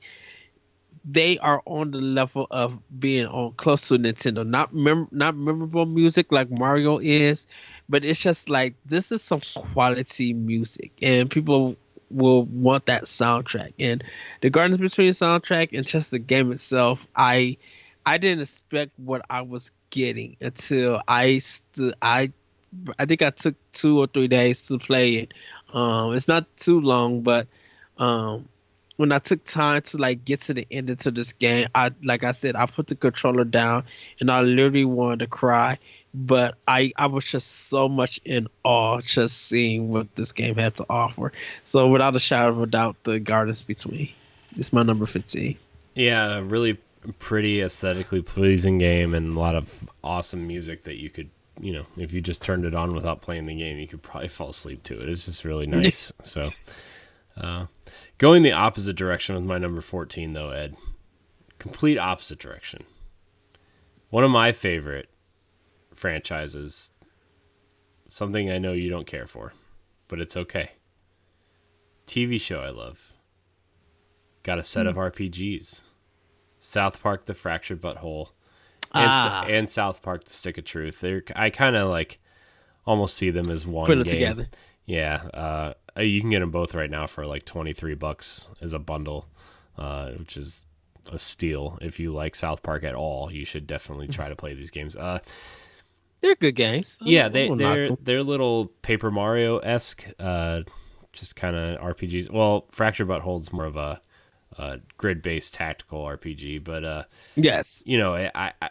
the first game kind of revolves around them playing the Lord of the Rings stuff. If you guys watch South Park and watch the Lord of the Rings episodes, and then later on they did a whole episode that's pretty much a prequel to the game right before it came out, and then the second game is their plan to make a cinematic universe similar to the Marvel cinematic universe, and they have Netflix shows pitched and movies and games and TV shows and stuff. So it's pretty funny to watch that play out, and it pretty much is their version of Civil War. and where the kids split up into two different teams and they're fighting each other, but then there's a bigger evil out there that they have to fight. So it's really fun. The writing is fun. I like Stick of Truth a little bit more. I like the simplicity of the Paper Mario stuff that they try, and the writing I think is a little bit better. And I think Obsidian is a little bit better developer than Ubisoft San Francisco. Yeah. But overall, the South Park games are just fun, and they're dumb, and just I don't know, man. Every time I watch South Park, I just turn into like a 5-year-old child again. Just fart jokes and dumb. It's just dumb. I like. It's one of the very, very few shows that I request my wife record for me when new episodes come on, because I'll watch the episodes. I'll watch them like twice when they come out. It's so dumb. South Park is so dumb, but it's also like Family Guy and American Dad and The Simpsons. Like, they're all just dumb shows like that. But like, there's something about the comedy. The comedy is what makes it. Mm-hmm. Yeah, so I mean, I'm sure there's other shows I would really like if I took the time to sit and watch them. Like, I know a lot of people have been trying to get me to watch Rick and Morty for a while. I can't do that show. I hate little short tangent. Like, I hate the Cartoon Network Adult Swim art style, right? Like, it has a very distinct flat style that I just don't care for, and like, Disney's kind of taking this approach in a way with their new Mickey Mouse cartoons and like DuckTales to an extent, although DuckTales is fun, I have to admit. But like, there's no like sense of depth of field, or like, you know what I mean? Like, they're just ugly, I don't know, man. I'm not trying to disparage anybody's creations, if that's what you want to make and people like it, like, that's great. But again, not everything is for everyone, but like, there's shows out there like Bob's Burgers is another one that people swear up and down by that I would love if I watched it, and I just can't get past Bob's Burger is funny. Like, the art in the comedy in Bob's Burgers is way funnier than Rick and Morty. Rick and Morty is just not good. It's not funny to me. It may be funny to some people, but I'm like, that was a lame joke. But Bob's Burger is like really funny. Yeah, so I mean, there's a couple shows on my list that I would like to get to, but I think in the pantheon of adult cartoons, I think South Park is definitely my favorite, next to American Dad. I think American Dad is a lot smarter than something like Family Guy. I mean, I know they're the same creator and studio and stuff, but so anyway, South Park, definitely a great RPG you should play on Switch. I need to pick both of them up and give them a try. I didn't play Stick of Truth as the second. No, Stick of Truth is the first one. Yeah. Fractured Butthole is the second one. Okay, the second one I didn't try, but the first one I gave up on. But I think I'm gonna pick them up for Switch and like give them a good run. The collectibles in the first one are fake Pokemon, though. It's funny. Yes. So, we're on 14. Yeah. Okay. So, I know I'm going to get roasted for this. Probably. And I know a lot of people are going to be like, wait, what? But this game is wacky and fun, and I love it. Harvest Moon, Light of Hope. Oh, this is by Natsume. This is a farming sim kind of game.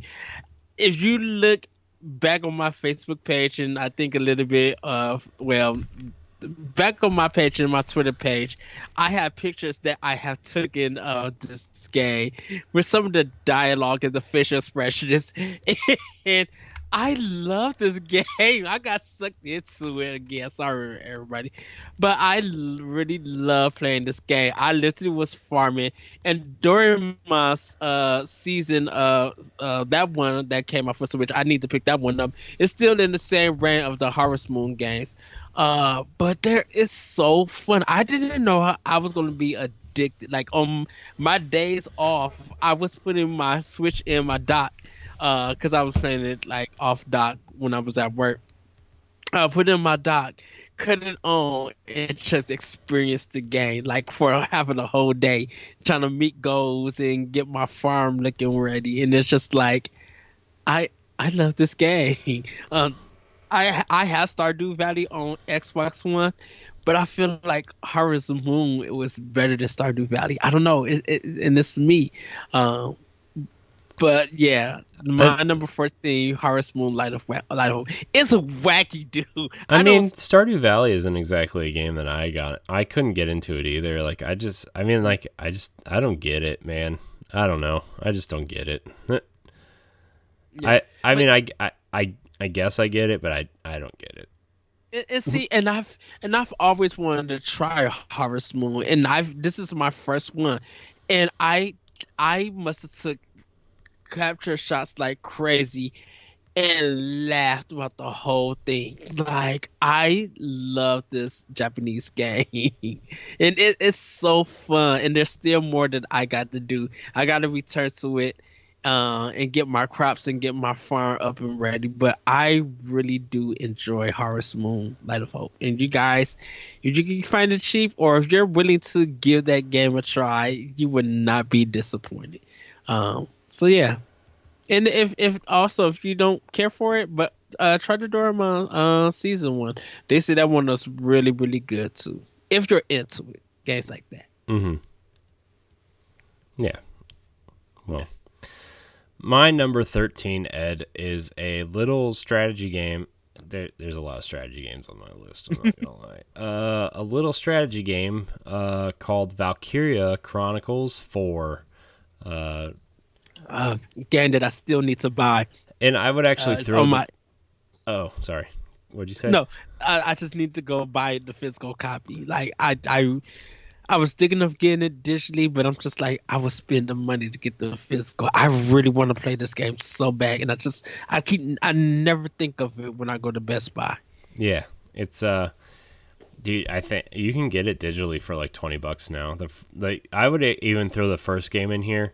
The first game and the fourth game are actually their stories are kind of intertwined, so you don't need to play 2 or 3. I mean, I don't think 3 ever came out in the US, and I think 2 is tied to the PSP and Steam. So the only ones available on Switch are 1 and 4, but it's okay because like 4 is actually a semi-sequel / parallel story to 1. And there's actually and like I actually stopped playing 4 because about 10 hours in, because I heard that 1 has a lot of you should play 1 to fully understand what's going on in 4, and there's characters that cross your path and storylines that cross paths in 1 and 4. So but these games are awesome. They're pretty much map-based strategy games where you get to move the units yourself. And it's kind of like it's kind of like a XCOM meets Gears of War almost, where you kind of see your units and pick your units and see what they can do, and then you get to move them, but your movement is based on a meter, and then then once you get to where you need to go, like you can aim and shoot, like in Gears, but it makes it feel like an action game, but it's really a turn-based game. So it's really cool. The art style is unique, like the combat's unique. There's a lot of anime extracurricular stuff going on, but I mean that's just Japanese games at this point, I guess. And also Pretty much. in Valkyria Chronicles 4, there's a cute dog that wears a hat. So Oh, he's yeah, cool. He's awesome. The dog is awesome, by the way. I love a game with a good doggy. I know, I do too. Dude, if every game gave you a dog companion, I mean, dude, it's the only reason why I bought Fallout 3. I hated Fallout, but like, you got dog meat, man, and it was worth getting to that point. But also, you can now have a dog in Zelda. Technically, you get the Wolf Link amiibo. Yeah. Oh, dude, it's so good. You had your Wolf Link by you every day. Dude, by your side. he's literally sitting above me on my like above my desk on a shelf. Fable 2, great game. Guess what? Has a dog. Dogs are great. Yes. Dogs are great. Anyways, that's my number 13. What's your number 13, Ed? Of course. My number 13 is Just Shapes and Beats. This is a banging soundtrack. The game is fun yet challenging. The Shovel Knight music, dude. Just shovel and beats. It is. Shovel Knight's soundtrack is perfect for Just Shapes and Beats, by the way. Yes, and you guys could get the soundtrack off of YouTube, or if you want to go buy it or find it, you can. Man, this is the one that you need to have your headset on, or just play through your TV, do a nice sound system, even in your car.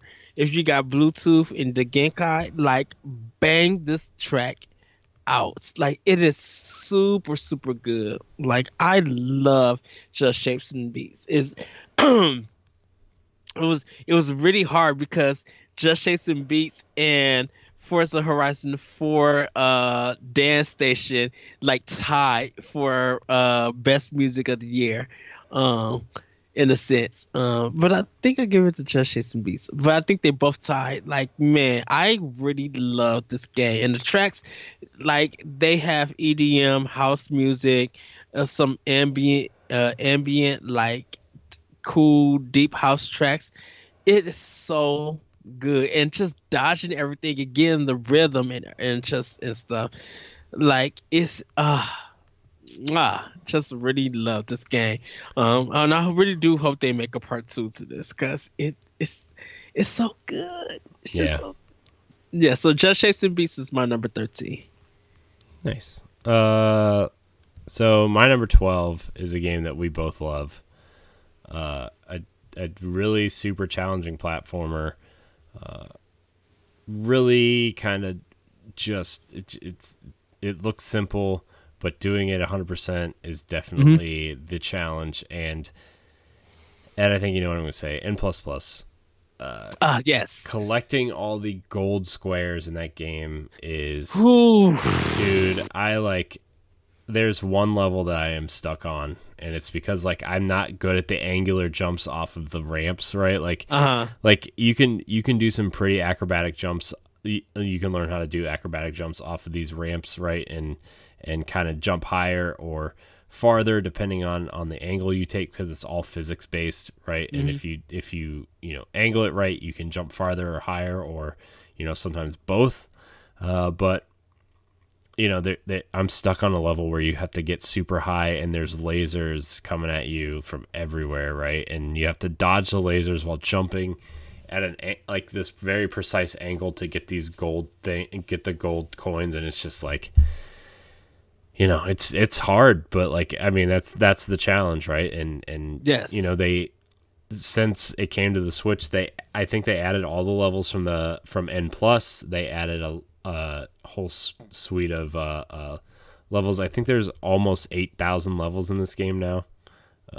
And I mean, the levels aren't long, right? Like, if you don't want to do everything, getting to the end of a level takes maybe less than a minute, right? Probably 30 seconds at the most. Sometimes some of them are less than 10 seconds, right? So it's all over the place, but sometimes there's a maze, sometimes you just have to dodge the enemies, sometimes you just have to dodge the lasers. It's fun. It's a great game. Highly recommend it. Yes. The only thing I don't like about the Switch version,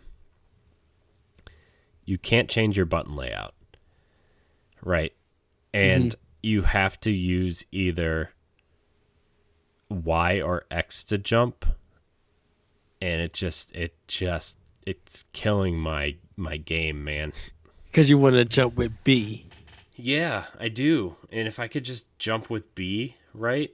And it would be so much, like, I feel like my whole confidence in the game, like the confidence I have in playing the game, because like I loved N+, right? Like, I played the crap out of it on Xbox 360. I got all the achievements. I did every level 100% in the first, the base pack. Like, it was awesome. I won 10 races in a row, which was extremely difficult to do. Like, it was awesome. I love this game. Like, I got it on PlayStation 4 when it came out because that's all it was available on, and I played the crap out of it there. I'm like, Ed, I wish this game came to Switch. You can go back to early Power Block episodes and you can hear us talk about, oh man, I wish this game was on Switch. This would be the perfect game on Switch. Did it get announced in a direct, or did we just see it like on Nintendo Live? Because we yelled and were so happy when it got announced. I don't remember, honestly. Like, I really don't remember. I think maybe it got announced in like an indie showcase sizzle reel type thing. But I'm not 100% sure. But it maybe it was in a direct sizzle reel. But because we was messaging each other like crazy. Be like, wait, what? N++? Yeah. And yeah. Oh, I love that game so much. Yeah. So it was yeah,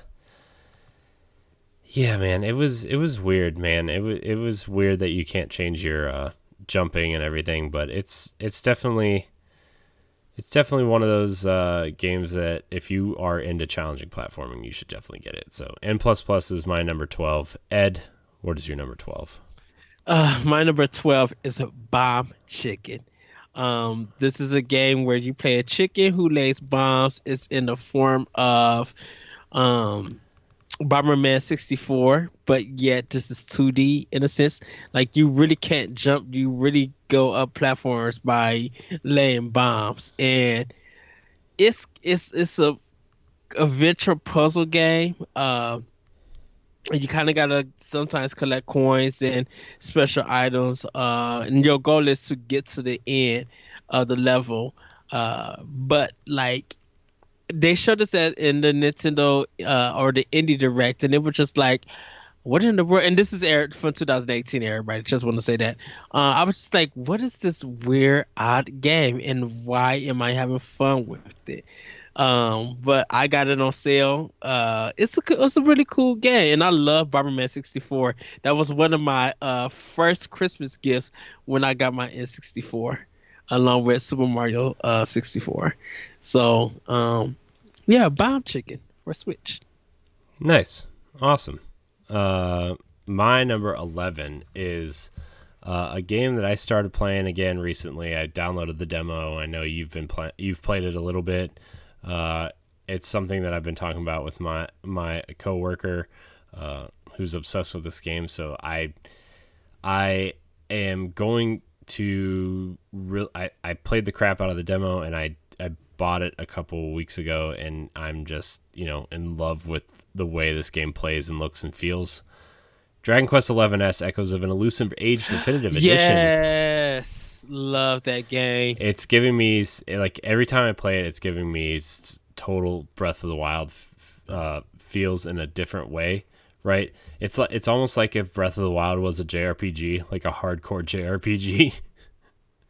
Is literally the vibe it gives me. Like, I love the art style. I love the characters. Like I told you, like, that first blonde girl that you find her scarf really threw me off when I found out she was Irish, and everybody else just talks like a normal human being, right? Like a normal, well, not that Irish people aren't normal human beings. That's not what I meant. But like, like the accents are normalized, right? For us dumb Americans is what that's what I meant to say. Sorry if I offended anybody who's Irish, because I know we actually have a pretty, maybe it's a Scottish accent. I'm not sure.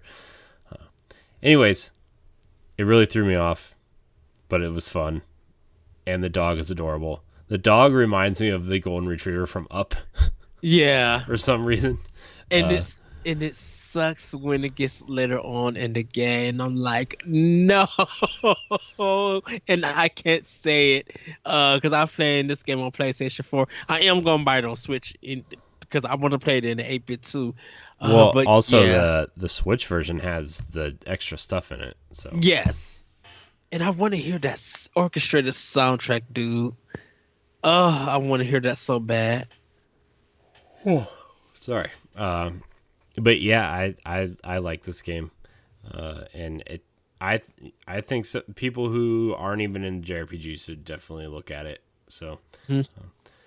I didn't mean to, I didn't mean to say that Irish people were not normal human beings. I'm sorry, I didn't mean that. I just meant like the The accent. The language. accent really threw me off, and because everybody else in the game either talks like slightly British or you know American, like a normal American accent, and like it just threw me off. So, but anyways, yeah, Dragon Quest is my number 11.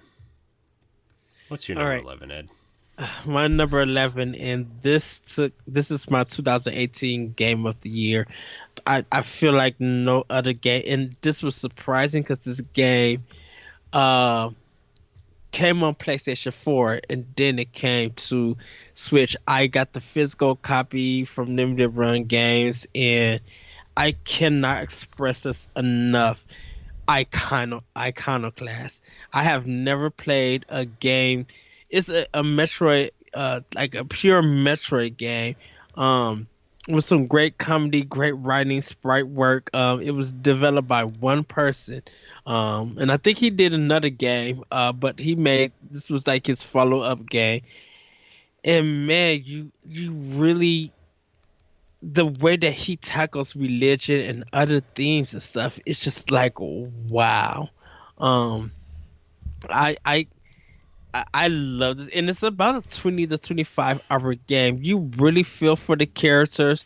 You really feel for the story that each character has, their arc, and it's a really beautiful and amazing game. And there are some bonus stuff. You can probably watch videos on how to get to the bonus stuff. But man, I cannot express this enough that Iconoclast is a game that everybody needs to have. If you enjoy Guacamelee and Guacamelee 2, you're going to enjoy Iconoclast. There's no other Metroid style game that has done what this game has done. In fact, I love Time Hap. I think Iconoclast is better than Axiom Verge in a sense. And this is a personal thing. Not saying that Axiom Verge is a bad game, not at all. No, no, no, No, no, no. I mean, there's things that people prefer, right? Like Mm, like for me, Axiom Verge is what I want out of a Metroid style yes, game, right? Like yes. it's just that, but also like I know a lot of people love Iconoclast, just like there's a couple other Metroidvania games that I think people would talk about, like you mentioned Guacamelee, but also like uh shoot, what was that one game I was just thinking about? What was it, Ed? Oh, Time Spinners. Tyson, another game I want to get. I'm waiting for that to drop or go on the sale or something. Um, Yeah. So, but yeah, I mean, I totally hear you there. Iconoclast art style and characters are really fun, and like you said, the themes that it deals with in a really unique way is definitely what makes it stand above the rest of those types of games. yeah. So, um, but yeah, get Action Verge, and I'm definitely picking up Action Verge too. Can't wait for that. But Iconoclast is my number 11. Just I cannot express this anymore. And this is my first indie game that got Game of the Year, dude. Yeah. For me personally. No, Yeah. I get it though. It's a great game. So, speaking of indie games that deserve Game of the Year, Ed, we're moving into our top 10. A game that is near and dear to both of our hearts, near and dear to our Nintendo Switches, Mhm. and near and dear to our wallets. Of course. I'm, of course, talking about the little indie game called Hook. It's on my list. Yeah. It's so Hook, for those who don't know, Hook is basically a lock picking simulator. We've talked about it a lot if you've been following us for a while. It's $1.99 on the eShop. I think it was like $1.09 last week during the eShop sale or whatever. Just a fun, simple little lock picking simulator game where you have to, trigger all these different locks and hooks, and as you pull out these rods, you need to make sure like the hooks will disappear or open or whatever, and then you solve the puzzle and you move on to the next one. It's pretty plain and simple. It's just a game you have to experience. And so, I know Ed likes Hook just as much as I do. It was awesome. Corey told me about this game, and I gave in, and we talked about it that Saturday because we was recording. That Sunday, me and you were online, just in Messenger, and I played Hook for the last 4 hours, and I don't know why, but I love this game. And we was talking about it for a good 30 minutes because I think you ended up picking up your Switch and started playing it too. Yeah, I think I was like sitting on the couch playing it too, and like we were just messing. What puzzle are you on? What puzzle are you on? How do you like? We were like almost talking about strategies and stuff. Like it was cool. Like, did you get to the open circuit ones yet? Did you get to the ones where like you have to unlock, like the different buttons control different arms of the circuits? And it's just like, yeah, man, like Hook, man, it changed our lives forever. Yes. I don't care what you say. I love Hook. So yeah, that was on my list, but I have another game that's to replace that, and I cannot wait to talk about it. Yeah. So my number 10, I am so happy that I got this game. It's gonna sound weird, but Sushi Strikers, I love. I played the demo. I laughed, and this is a game that's fair. Also, one of the few games that made it to Switch and 3DS that I actually preferred on the 3DS. Yes, because of the touch screen and the dual screens and like having the full screen to see like what you were doing. Not to take away from the Switch version. Switch version is good too. I was just, Yeah, I think this is a great game to play in handheld mode. You probably need to get just a stylus for it. Like I was just like racking up stuff, and I think the story is funny. It's a really great game. It's one of Nintendo's first new IP. It sold okay. It didn't do well in the reviews, but from what I played, I really love it. And I love the artwork too. I love that bold Elite Beat Agents art style that it used. Go ahead, Corey. Oh, I was just gonna say I think it didn't sell well because I think people were expecting it to cost like $20 or $30, and it was a full price game on both systems, and I mean we got it, but like you know what I mean. It was just like this. It should have been cheaper, I think, and it should have been more accessible to people, and you know what I mean. Like I just feel like that full price game is just kind of like. Well, maybe that wasn't the right move for that game specifically, especially because Nintendo's been publishing games that haven't been full price, right? Like Snipper Clips or what was that game that you just got recently that Nintendo published? Snack World. Yeah, like those aren't full price games, and I think Sushi Strikers would have benefited from something like that too. Snack World is $40. Well, I mean, even 40 on Switch 40. Instead of 60 would have been, Yeah, I got it for $20 at a Target sale. So if you can find it cheaper, get it there. But it's a great game. Yeah. So I'm gonna move on to my number 9, Ed, if that's all right with you. Not much to say. Another Wii U port, but one of my favorite games from that era. Anyway, New Super Mario Bros. U Deluxe. It is a very great. It is a great 2D Mario game. A great 2D Mario game that I have actually picked up and started playing again recently. Man, it feels good. I love the music. I love the soundtrack. I love the costumes. I love the penguin suit. I love the flying squirrel suit. Like it does a lot of cool things.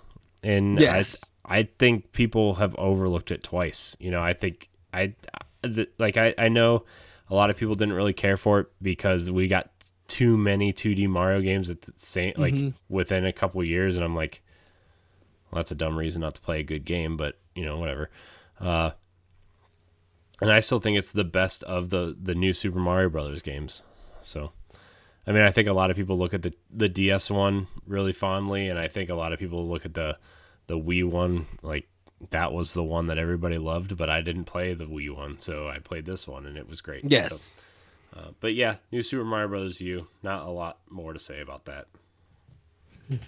All right, so my number nine, Dead Cells. This was the game that people were waiting for the physical. Like when it got announced, people were just like, yeah, I need to get this game. And boy, did we wait. This was the first game that kind of like the digital came out, and then 2 weeks later the physical came out, and no one really was trying to get the digital version. People who wanted to play it, they could get the digital version, and they ended up getting it and really enjoying it. A lot of us, we ordered this game. We waited for it to come to stores to buy. Like Dead Cells is just too good. It's so addictive. It's so like really good, and I think it's so well on Switch than it did on any other console. And And that new is a good time to talk about it because that $5 expansion is coming out.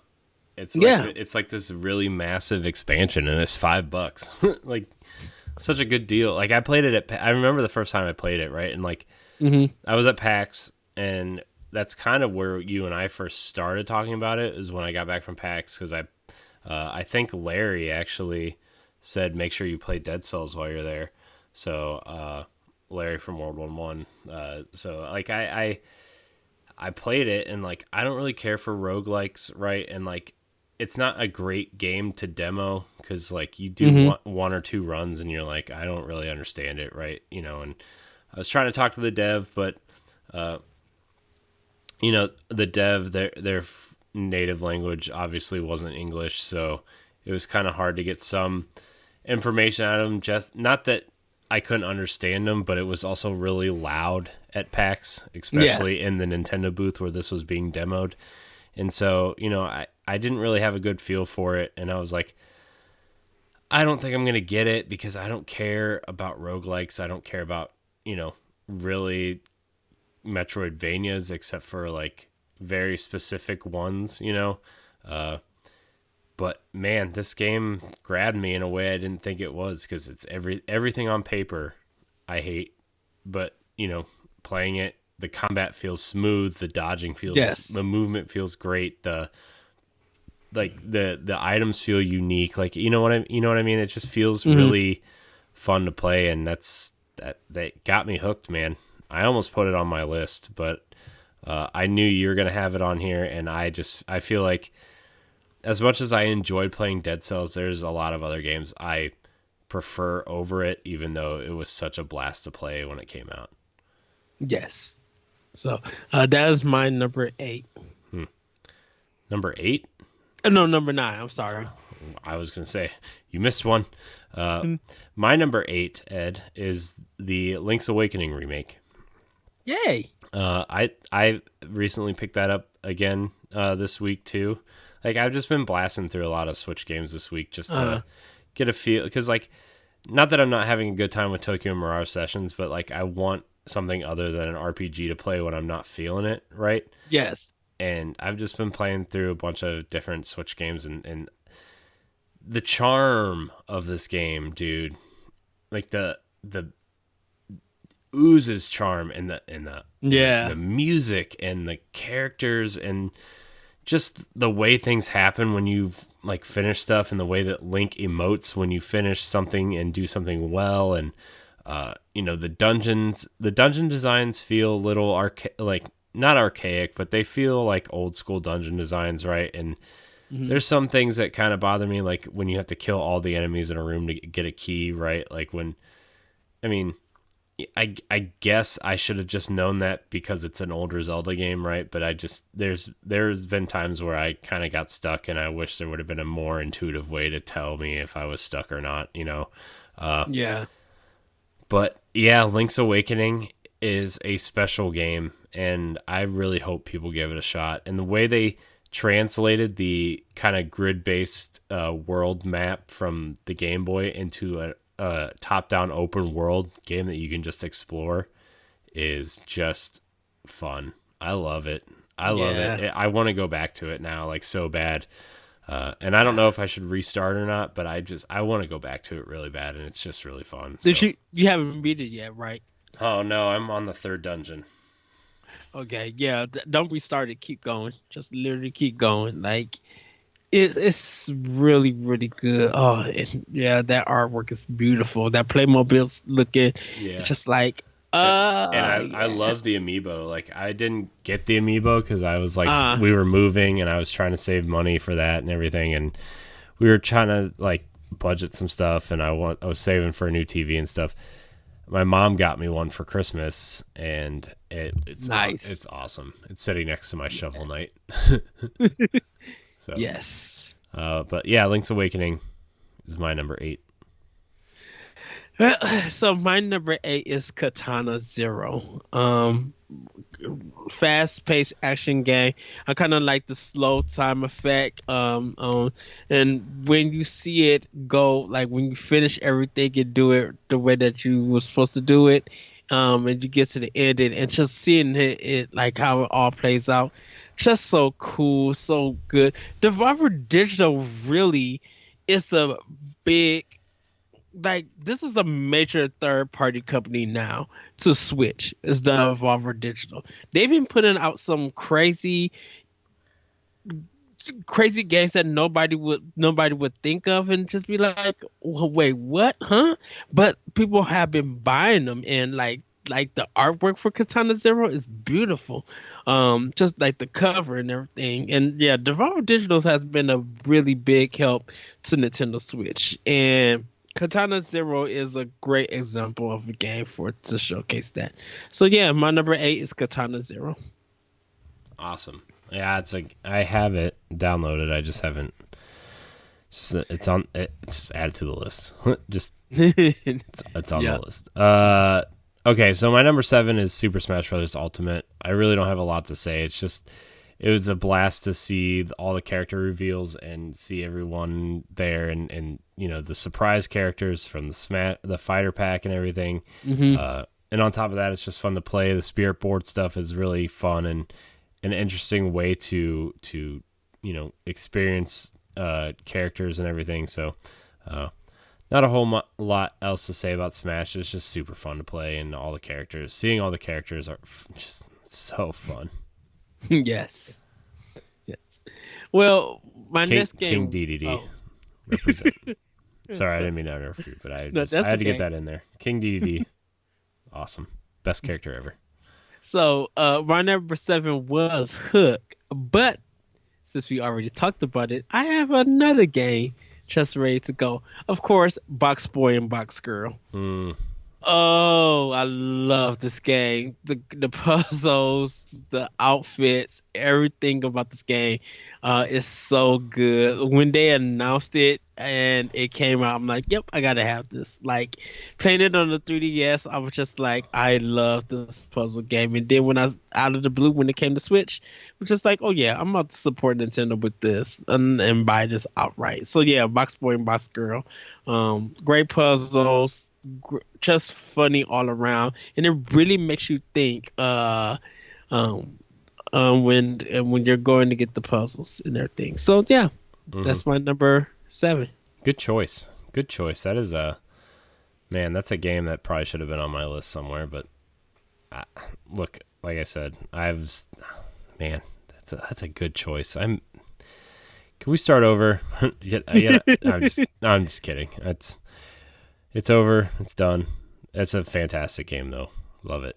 My number 6, Ed, is not really a whole lot to say, but it is a daily play for me before I go to bed, and that is actually it's 2 games in one, but Puyo Puyo Tetris and then Tetris 99. I just put them both there. I love Tetris, man.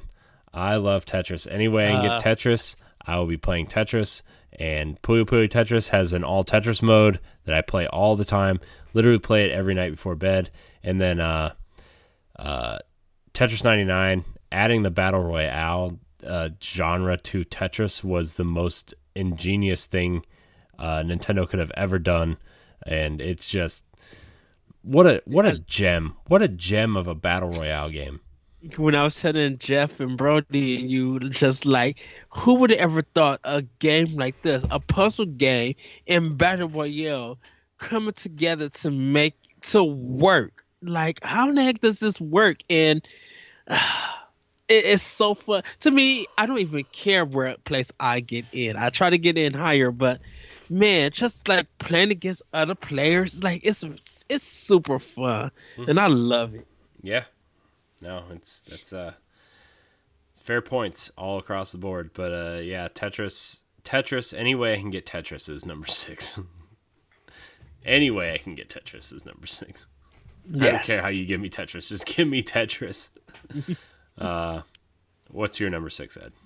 So my number 6 is Blazing Chrome. This is a Contra game developed by a team in Brazil. It has the Sega Genesis feel to it because like they don't get the latest console. Like a lot of their gameplay is like years back, and you know they did a lot of gaming on the Sega Genesis, and so they got the idea to make this game, and it's super fun. It's hard What as is it ever. called? Blazing Chrome. I don't know if I've ever heard of it. I don't know if I. Sorry, I'm Yeah. gonna look it up. You keep going.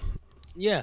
So if anyone know about Contra Hard Corps, it has that kind of style and feel to it. I think it's only like 4 or 5 levels to it, but there's different sections, and it's a great shoot 'em up. It's a 2-player co-op shoot 'em up, and I think people will enjoy it. Like if you enjoy Cuphead and the Contra collection, Anniversary collection that came on Switch, if you enjoy games like that, Blazing Chrome is a fantastic game to be on your Switch. Well, this game looks very cool. enjoy it. Yeah, it's really retro inspired. So yeah, that's my number 6 is Blazing Chrome. I love the art style. It looks like a Sega Genesis game. Like 1,000% looks like a Sega Genesis game. Yeah, that was their intent. Looks cool. Looks cool. All right. My number 5, Ed. Mario plus Rabbids Kingdom Battle. The Nice. surprise hit. Dude, surprise is an understatement.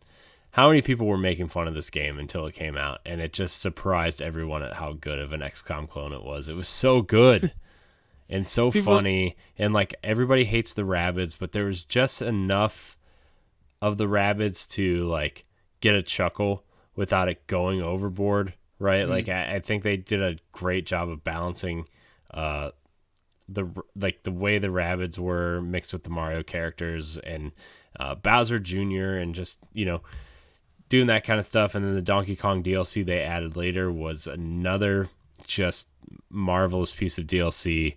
Yeah, man. People laughed at it and was confused because they only seen the banner when they were setting up for E3, and then you sit down and you watch it on Ubisoft, and everybody's like, "What?" And they even brought out Miyamoto stuff, and you watch and you just like, "I want this." Even the XCOM developers who made XCOM came out on Game Informer and were just like, we were blown away. Like we're buying a Switch to play this. Like it was crazy.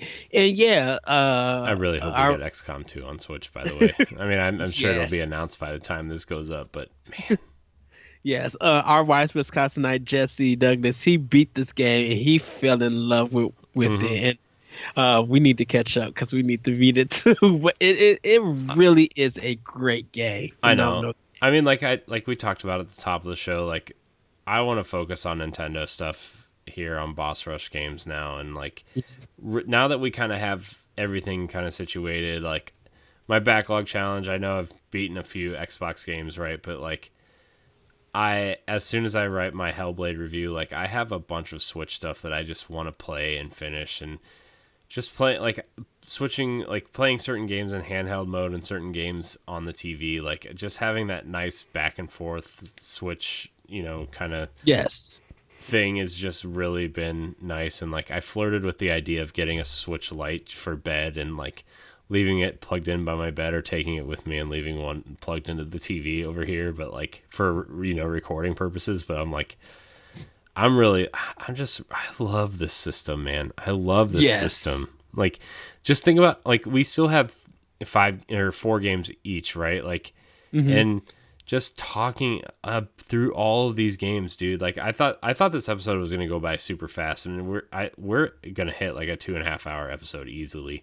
But like, just seeing this, man, it just makes me so happy that all these games are just I don't know, man. It just makes me happy. Anyways, what's your number 5, Ed? Sorry, I didn't mean to like go off on a tangent. I just No. My number 5 is Dragon Quest Builders 2. You guys can play the demo of this, the jumbo demo. I fell in love with the first one. The second one knocks that one way out the box. Like, this is way better than Minecraft. Man, really building and just having fun and playing. Feel like you're playing a Dragon Quest game too. Wow. And I can't, like you said, I can't say any more about this. So yeah, Dragon Quest Builders 2 is my number 5. Like, play the demo. But if you don't want to play the demo and you're into Minecraft kind of games, straight out buy this game, like, without a shadow of a doubt. Yeah. Something, I mean, it has demos too on the Switch. Like, you can download the demos for both games to see if you like it, and your progress carries over. So, my number 4, Ed, a little indie game, came out on the Wii U first and the 3DS, and made its way to all the other consoles eventually, including Switch. And it now has a few expansions and a few other campaigns and a few other modes.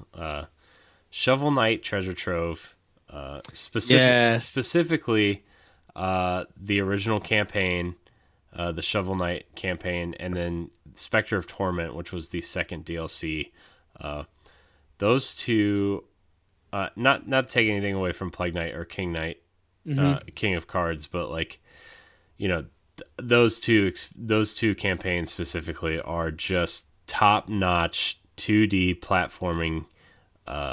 To just, people should aspire to be as good of a platformer as those two, especially Spectre Knight. The way you can move with the scythe and swing across things and kind of like Tony Hawk grind your way down certain things and do it. It's just, what a masterclass in 2D platforming. I love these games so much, and like, I was kind of disappointed in Plague of Shadows. And, I've been playing King of Cards off and on since it came out, and I'm not really sure if I'm feeling that one as much as I liked Spectre of Torment, but it's still pretty good. But, the first and the third campaign are just the top-notch portions of this game. And if you buy the whole thing, I think each campaign, they sell each campaign separately for $10 now, but you can buy the whole thing for $25. So please support Yacht Club. I'm excited because their Yacht Club Presents thing is happening on Wednesday, I think, right? The 26th, which is Wednesday. They're announcing some new stuff, I think they said, so that'll be pretty cool. But, now that they're done with Shovel Knight, it's something that I think everybody should play. And, they've sold like 3 million copies of this game, so no slouch. It might be more than that. I'm not 100% sure, but awesome indie game. So, yes. There's a reason why Shovel Knight is literally in every... He's like the indie game mascot now, So, Shovel for Smash. Come on, you cowards. Come on, Nintendo. Come on, Nintendo. Anyways. Ed, what's your number 4? My number 4 is Oninaki. This is another game by Square Enix. I think like the team who made Lost Sphere and I Am Setsuna. Tokyo RPG Factory. Yeah. They made this like cool, quirky, top-down ninja game, RPG, and it's kind of fun. It takes a while to get into, and you kind of fight in two worlds. Like when you fight in the normal world, you're strong and kind of basic, but there are times that you have to go to the next world. You could do a lot of damage to them, but they also take a lot of damage off of you. Um, but it's a really cool game. I need to play more of it. I need to finish it. Because I was super hyped for this game. I had pre-ordered it, waiting to download it. I got into it and I enjoyed what I played. And once again, another game comes along, and I'm just like, I want to play that. So, but I really did enjoy on Inaki. So, it was a really cool game that came from Square Enix and Tokyo RPG. So, that's my number four. Awesome. My number three, Ed. Not a whole lot to say about it. I just spend a lot of time with it, and it's the one game my wife will play with me. Mario Kart 8 Deluxe, the best Mario Kart, the best racing game on the market today. I don't care what you Crash fans say, you're wrong. I don't care what you Team Sonic Racing fans say, you're wrong. Mario Kart 8 Deluxe is the definitive kart racer. It's the best Mario Kart game. It's the best kart racing game. Characters are fun. Tracks are unique. They're challenging. 200cc mode is a pain in my butt. Mirror mode is awesome. The way they change the classic tracks to make them feel fresh, it's just an amazing kart racer. And them adding the battle mode back into the game, a proper battle mode, is awesome. Adding the Splatoon characters was cool. Adding, a lot of new characters this time around, and adding Yoshi colors and adding Koopa Troopa colors and adding, Shy Guy. Like they added so much stuff to this version of the game. Even adding Link's motorcycle from Breath of the Wild to this version of the game. Oh yeah, smart. They have the one motorcycle, but when that DLC came out, they dropped an update with the other motorcycle in it, so there's actually two Zelda motorcycles in this game. And the Mercedes Benz. that aside, right? That was funny and dumb, but it's really funny to watch Mario drive Mercedes, though. I'm not gonna lie. So those cars aren't even that good. It's they're just not. But man, dude, seeing the F-Zero levels in there also was like, oh man, F-Zero's never coming back. So never say never. It's over. I have faith in it. I think it'll come back. You also think Arms 2 is coming out. Ed, what's your number 3? Thank you, you beat me. David X Machina is my number 3. I love this game. I love the flying. I love the shooting. I know some people argued to me about it, but I feel like the flying is a little bit better in this than Anthem. But no, not to Anthem. Love the flying and shooting in the Anthem too. But man, just having the Witcher coming into the game, which is weird, customizing your mech, shooting, like a beautiful, fast world, great soundtrack. That trailer, if you guys watch our E3 direct when they announced this game, and how I just went bonkers. Like, it took my E3 game of the year for that. And I was just, E3 game of the show, I should say. I love this game. Like, I talked about Gris artwork, but this artwork is just like, I want more mech warrior or mech games like this in this art style. And I really do hope that it does a little bit better on other platforms or Steam, because I feel like people missed out of it because they was waiting for, Dragon Quest, Link's Awakening, Astral Chain, Fire Emblem, and other games and stuff. Yeah, and I know it really came out at that time where, like, I think people were waiting for Fire Emblem, obviously, like you said, and like Astral Chain being the surprise hit. I think a lot of people were like, I feel like a lot of people were waiting to either go okay, I only have this amount of money. I'm either getting Daemon X Machina or Astral Chain, right? And I think Yeah. with Astral Chain being the hit that it was, an unexpected hit that people were like, oh, well, I'm going to get Astral Chain. And I think that honestly, like, I know they're two separate games, but I think that really hurt Daemon X Machina. And yeah, and even though Astral Chain did come in August, September was packed with Switch games. You could have spent $500 alone on Switch games. It was packed that month. Yeah, it And was. so like I can understand why people missed it. I literally had to drive a whole hour to get this game because my local GameStop didn't carry it, and I had to drive like 45 minutes to get to my nearest Best Buy to buy that game. And like I don't know what else to say, but yeah, my number 3 is Daemon X Machina. They also gave us that fantastic controller, by the way. The Yes. Joy-Cons, they're the massive clip-on controllers. So Yeah, and last thing before we go back to you, Corey. This is how you do a demo to just like really put it out, let people try it, and let them see your feedback and everything before actually giving a date and releasing it. Like that's how you do a demo. yeah, No. I mean, it was basically taking fan feedback from the demo and changing it within the game. So Yes. all right, Ed, my number 2, no surprise, Fire Emblem Three Houses. I've spent a lot of time with this game, and I actually just started a new game. Well, I started the side stories section of the game because the Yes. Sundered Shadows DLC is separate, and you can play through it. And if you play through the side story, you unlock the other side stuff in the game and the characters to join your party and stuff. So, Oh, okay. yeah, this game is very special. It's definitely a story I was unexpectedly attached to. I love Fire Emblem to play Fire Emblem. I don't really care about the story, right? It's just some anime BS usually that I don't really care about, but like playing this game and actually, learning about the students and their interactions with you and each other and, building a class, and seeing like recruiting characters to join you that, may not otherwise, depending on what you're trying to do with your own character, and Yes.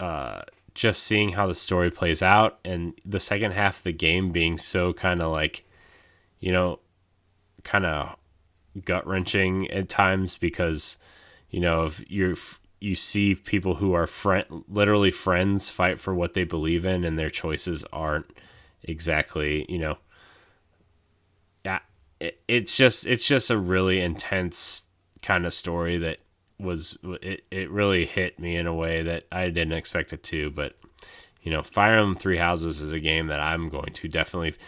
There's already a few games on Switch that I want to replay, right? And Fire Emblem Three Houses is definitely on that list to play again because I want to play as a different house and see how it changes. Like that's the cool thing is like there's actually 3 games in this game.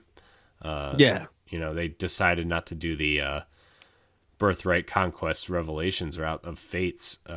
So I can't wait to play this again, to be honest with you. I've actually thought about just putting Tokyo Mirage Sessions down to replay Fire Emblem. I say go ahead and do it. Just give in to Fire Emblem. You come back to Tokyo a little bit later. No, because if I put Tokyo Mirage Sessions down now, I'm not going to finish it. I feel like this is a game that like I need to finish it now because I will not go back to it if I do put it down. Just like the last time, even though I'm liking this game a lot, right? Like, Yeah. There's a reason why Tokyo Mirage Sessions is number 15 and not number 2, right? I mean, on my list. So, but yeah, Fire Emblem Three Houses is number 2 on my list. So Yes. So my number 2 is Astral Chain. Great new IP from Platinum. Just like very anime, but like that intro when you shooting and driving, it's just so good in the fighting, and using your Legion, just everything. It's just it works so good. And doing the detective work, like this is very impressive of this art being on Switch, and it really pops. Like it really looks good and stuff. So you guys could check future Partner Play about it. But yeah, Astral Chain, love this game. So that's my number two. Yeah. It kind of reminds me of a good version of Crackdown, but made in Japan with Yeah. silly anime antics with some really cool, cool, buddies Which is that you can which fight is with. which is funny that you mentioned Crackdown because I actually went back and played Crackdown 1 and I was just like, yeah, Crackdown 3 is so much better. I mean, But I can see yeah, what you're talking about. Yeah. yeah. So I mean, like, look, I think a lot of people look at Crackdown with rose-colored glasses because everybody bought it for the Halo beta, right? Yeah. And then they're like, "Oh, well, this game is okay. I guess I'll play it now that the Halo 3 beta is over." So, anyways, welcome to Arsenal X for some Xbox content. But anyways, my number one, Ed, it's no question Breath of the Wild. I had such a fun time with this game. I still think about this game 3 years later. I think about this game at least 3 or 4 times a week. I think about playing it. I think about what I could have done different on my initial playthrough. I think about if I played it again, what can I do different now that I know everything that I know? How do I go back to this game and just eat it all up again like I did the first time? Like this game is so incredible. The memory stuff was really fun to watch and see a different Zelda in this game. Like not necessarily a damsel in distress or a childhood friend, but like a real princess learning how to take over as queen someday, and Yes. Link being the just one of the guardians of the world, right? Like, you could have played as any of the guardians, right? And the story could have been similar, right? But like Mhm. you're just the human guardian as opposed to like the Goron or the Rivali or you know what I mean? Like there's a lot of fun things going on in this game. There's a lot of cool elements in this game, and the way the physics work with the climbing, work with the different ways you can do things. Like don't set a bomb arrow in the field or the whole field will set fire and you'll have to run, right? Like it's amazing how all the systems work with each other. It's so Yes. amazing how all the systems work with each other. So, Just how expensive the game is, and just and just every searching every nook and cranny, dude. There's like secret upon secrets. and just finding the little nuggets of the other games in there, right? Yeah. Like it's crazy. Remember, like 2 years after the game came out, people found Onset Island from Wind Waker.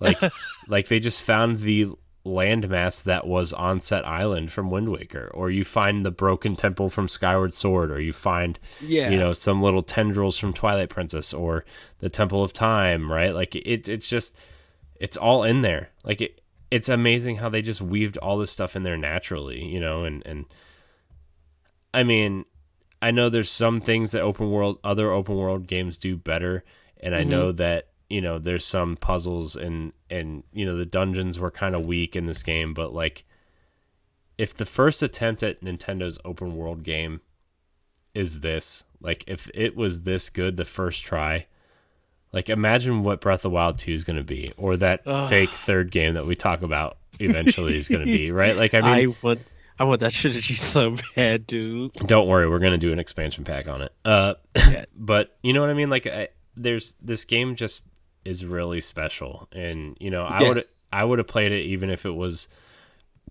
I couldn't get a Switch. Like I have the Wii U version, right? It's still sealed, which is I'm gonna leave it sealed, I think. But like this game was really special and really just I don't really have a lot of words for it that people haven't already said, but it's just it's every now and again I find myself in a down like I'm not playing games the way I want to, right? Like I'm not Mm-hmm. I games haven't grabbed me, and sometimes I find myself asking myself if I have grown out of games, or if I, is this still as fun as it used to be? Is it still like something I want to do, or you know what I mean? Like Yeah. and I know, like, I know the answer to that question is just like you just haven't found the game that grabbed you, right? But the question, I still ask myself that question sometimes.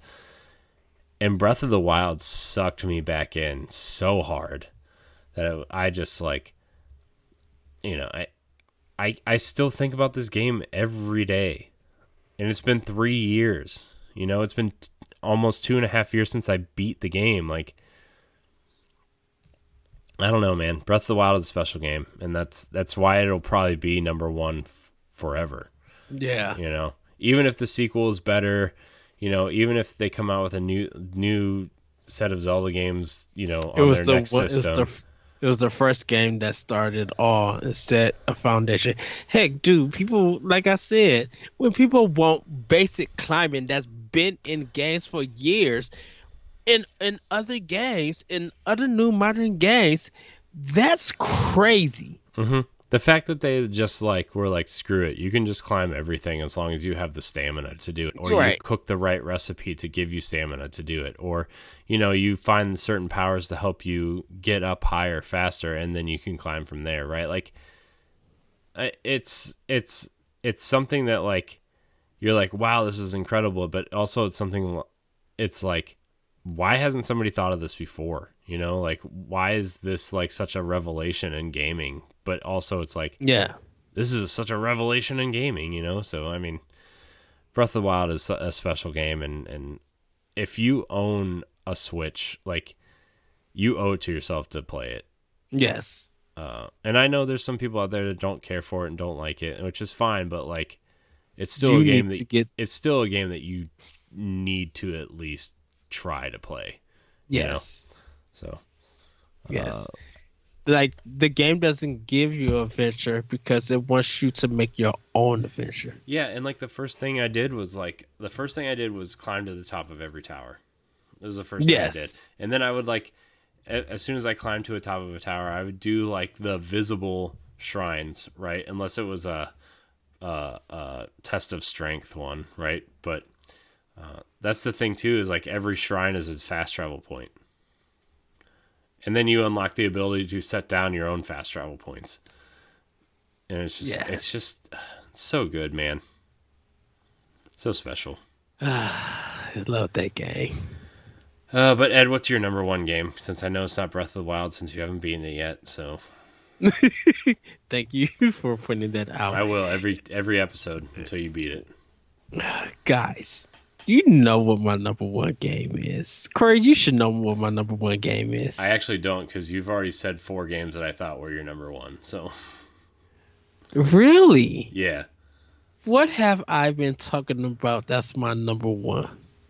I don't know. You already said Just Shapes and Beats. You already said Graceful Explosion Machine. You already said Daemon X Machina, and you already said Astral Chain. Oh, I guess Yoshi's Crafted World was the other one. Yes! What else? Of course, Yoshi's Crafted World. This game, fully loved. My 2019 Game of the Year. Maybe one of the best games that's up there with Breath of the Wild on the Switch and some other ones. Man, beautiful artwork, music, the comedy and the writing, the level design is crazy on point. So good. I love this game. This is me and Corey worked together to do a review for it, so you guys can read that. Thank you again, boss, for that. This game made me put the controller down and just scream with happiness and joy. Like, it will really brighten up your day. It's not too frustrating unless you're trying to get everything. But like, it is such a fun-filled game that anyone could pick up and play. You could do 2 or 3 levels if you want to. It's not too long. It's a good about 7 hours worth of gameplay. If you're trying to get everything, you could probably add 2 more on. But I thoroughly enjoyed Yoshi's Crafted World, and I carry with me. I actually put it in the box that it came in because I had it in my case that I carry my Switch around. I actually put it in the game case, but I might take it out and put it back into my Switch case so I could play it when I carry it around. But yeah, my number one is Yoshi's Crafted World. Like this is a must-have. Nice. Yeah, I kind of forgot that I forgot that that game was like up there for you. But I mean, I was close. I named 4 games that probably should have been your number one too. So, so but yeah, that's our top 25. I can't believe that we did almost a 3 hour episode tonight. That kind of shocks me to be. I might edit a little bit down, especially some of that early stuff we were talking about, just to tighten it up a little bit. But yeah, I mean, look, Switch has a lot of fantastic games on here, and there's games that we didn't mention, like a lot of the third party stuff that I think should be mentioned too. Like, I don't want to have a huge conversation on stuff, but like, I think especially now with the patch, The Witcher 3, right, is a game I need that to. I want to watch the Digital Foundry's video on that. yeah, like The Witcher 3 I think deserves a mention. Mhm. I think Bethesda's support across Doom, Wolfenstein, the 2 Wolfenstein games on Switch and Skyrim have been really phenomenal from them, and I know they have more on the way. I mean, I think Fallout Shelter's on Switch. I think they're gonna put that Elder Scrolls Legends game on. They have a lot of stuff coming to Switch still too. So that's always a welcome thing. So I mean, there's games that we didn't mention, obviously, but there's just that much good content on the Switch that there's gonna be great stuff left out. So you know Yes. that's our top 25 list. Obviously, Ed took a little bit of a different approach than I did. And we gave him 50 games worth of different. I know, and like I thought we were gonna go into this doing saying top 25, but like obviously we're giving you 50 great games, 50 plus great games, because I had a bunch Yeah. of honorable mentions, and you did too, and then we just named a few more. So the Switch is a fantastic system. Like if we weren't podcasting and anything, and like I could only have one console, like I would be perfectly happy having the Switch, right? So. Yes. I mean, if I could only have one console, like I know I'd be in the minority, but I would pick the Nintendo stuff to stay in that ecosystem.